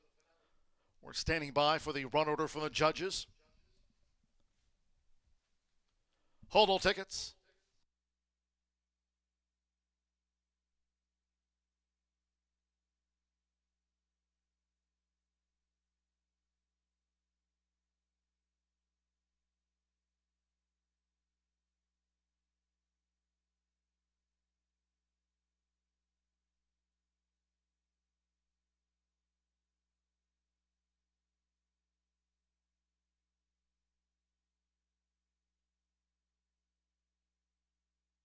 Two, 6, 1, 7, 5, 2. Semia Dynasty HG 13 to 1 first.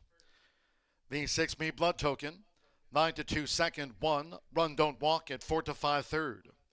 7 Kissin' in Memphis 4 to 1 fourth, and the 5 Fave Streaking Cartel for the quarter horse Pentafecta. So it's Francisco Quintero for Hector Sanchez.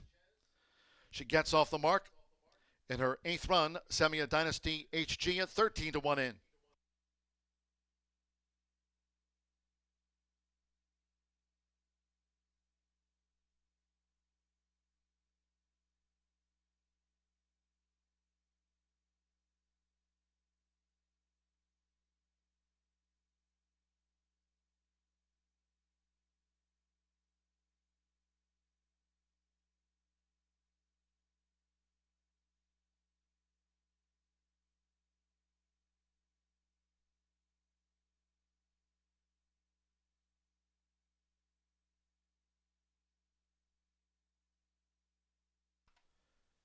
15.953 seconds after the maiden. Fast track, 15.953.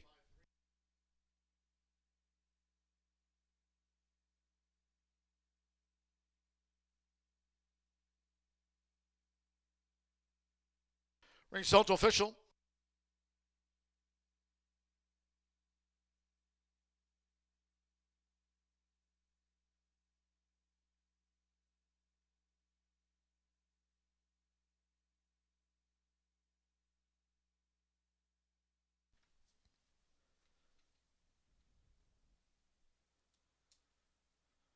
Returning to the Murphy Trailer Sales Winner Circle, the 2.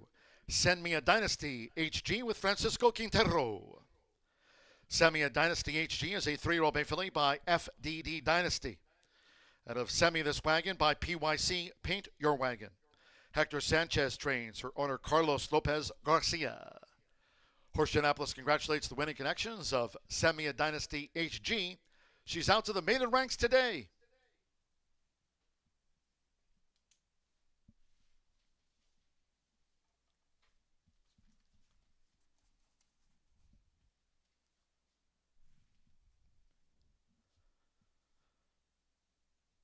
Final results in 2-6 exacta, paid $181.60. 50-cent trifecta, 261 paid $136.35. Kissin and Memphis was fourth. The 10-cent superfecta, 2617 paid $98.18. 50-cent pick 3, $97.30. The 10-cent quarter horse pentafecta, $1,010.91. Fave Streak and Cartel ran fifth. 96175 for that 10-cent quarter horse featured Grand High 5. The pentafecta paid out $1,010.91. 15.953. That concludes our live racing program for today to wrap up opening week 2026 here in town. No live racing tomorrow, nor Friday, Saturday, Sunday, Monday. Next live race card this month will be here on Tuesday. And Tuesday post time when live racing returns will be at 2:10 p.m. Eastern. Until next time, for all of us here at Horseshoe Indianapolis, it's been my pleasure today from the broadcast booth. For now, track announcer John G. Dooley saying good night.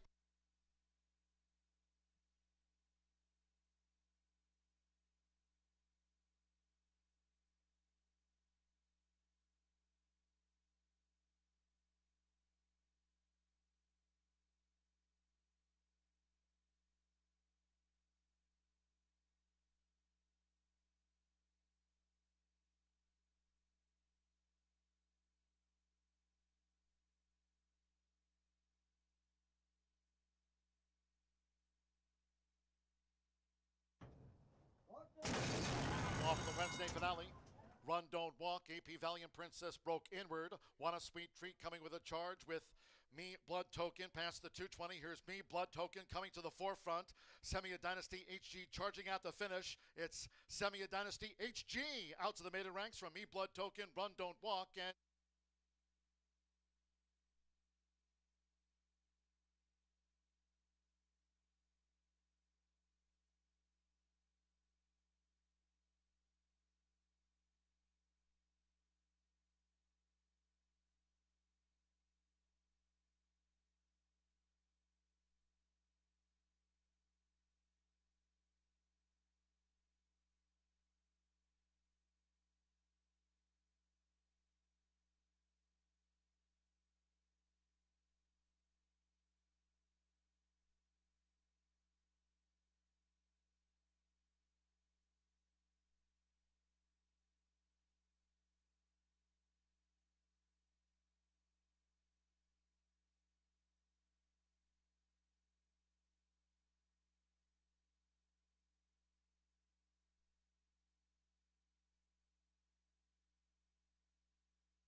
Field for the fourth, number 1, Madam President, owned by Burke Racing Stable, Hatfield Stables, and Knox Services. Ron Burke is the trainer and Trace Tetrick the driver. 2, Mooter Tutor, owned by Burke Racing Stable, Knox Services, Beastie LLC, RAS Racing. Ron Burke the trainer, Kyle Wilfong drives. 3 is Tuggin Thomas, owned by Erwin Lampert and Edward Reich. Ricky McCumber Jr. is the trainer, and Marcus Miller drives. 4 is Sweet and Savvy, owner-trainer Joseph Wagler. Brad Ferguson will drive. 5, Unhinged Cadeau, owned by Ivar Hingstrom. David Avenatti is the trainer, and Wyatt Avenatti drives. 6 is Wiggy Hill, owned by Laura Swartzentruber. Robert Wagler is the trainer, and Kaiwan Waldron will drive. Scratch number 7, a field of 6, trotting 1 mile, first leg of the 20-cent pick 6 on races 4 through 9. Race 4 is next.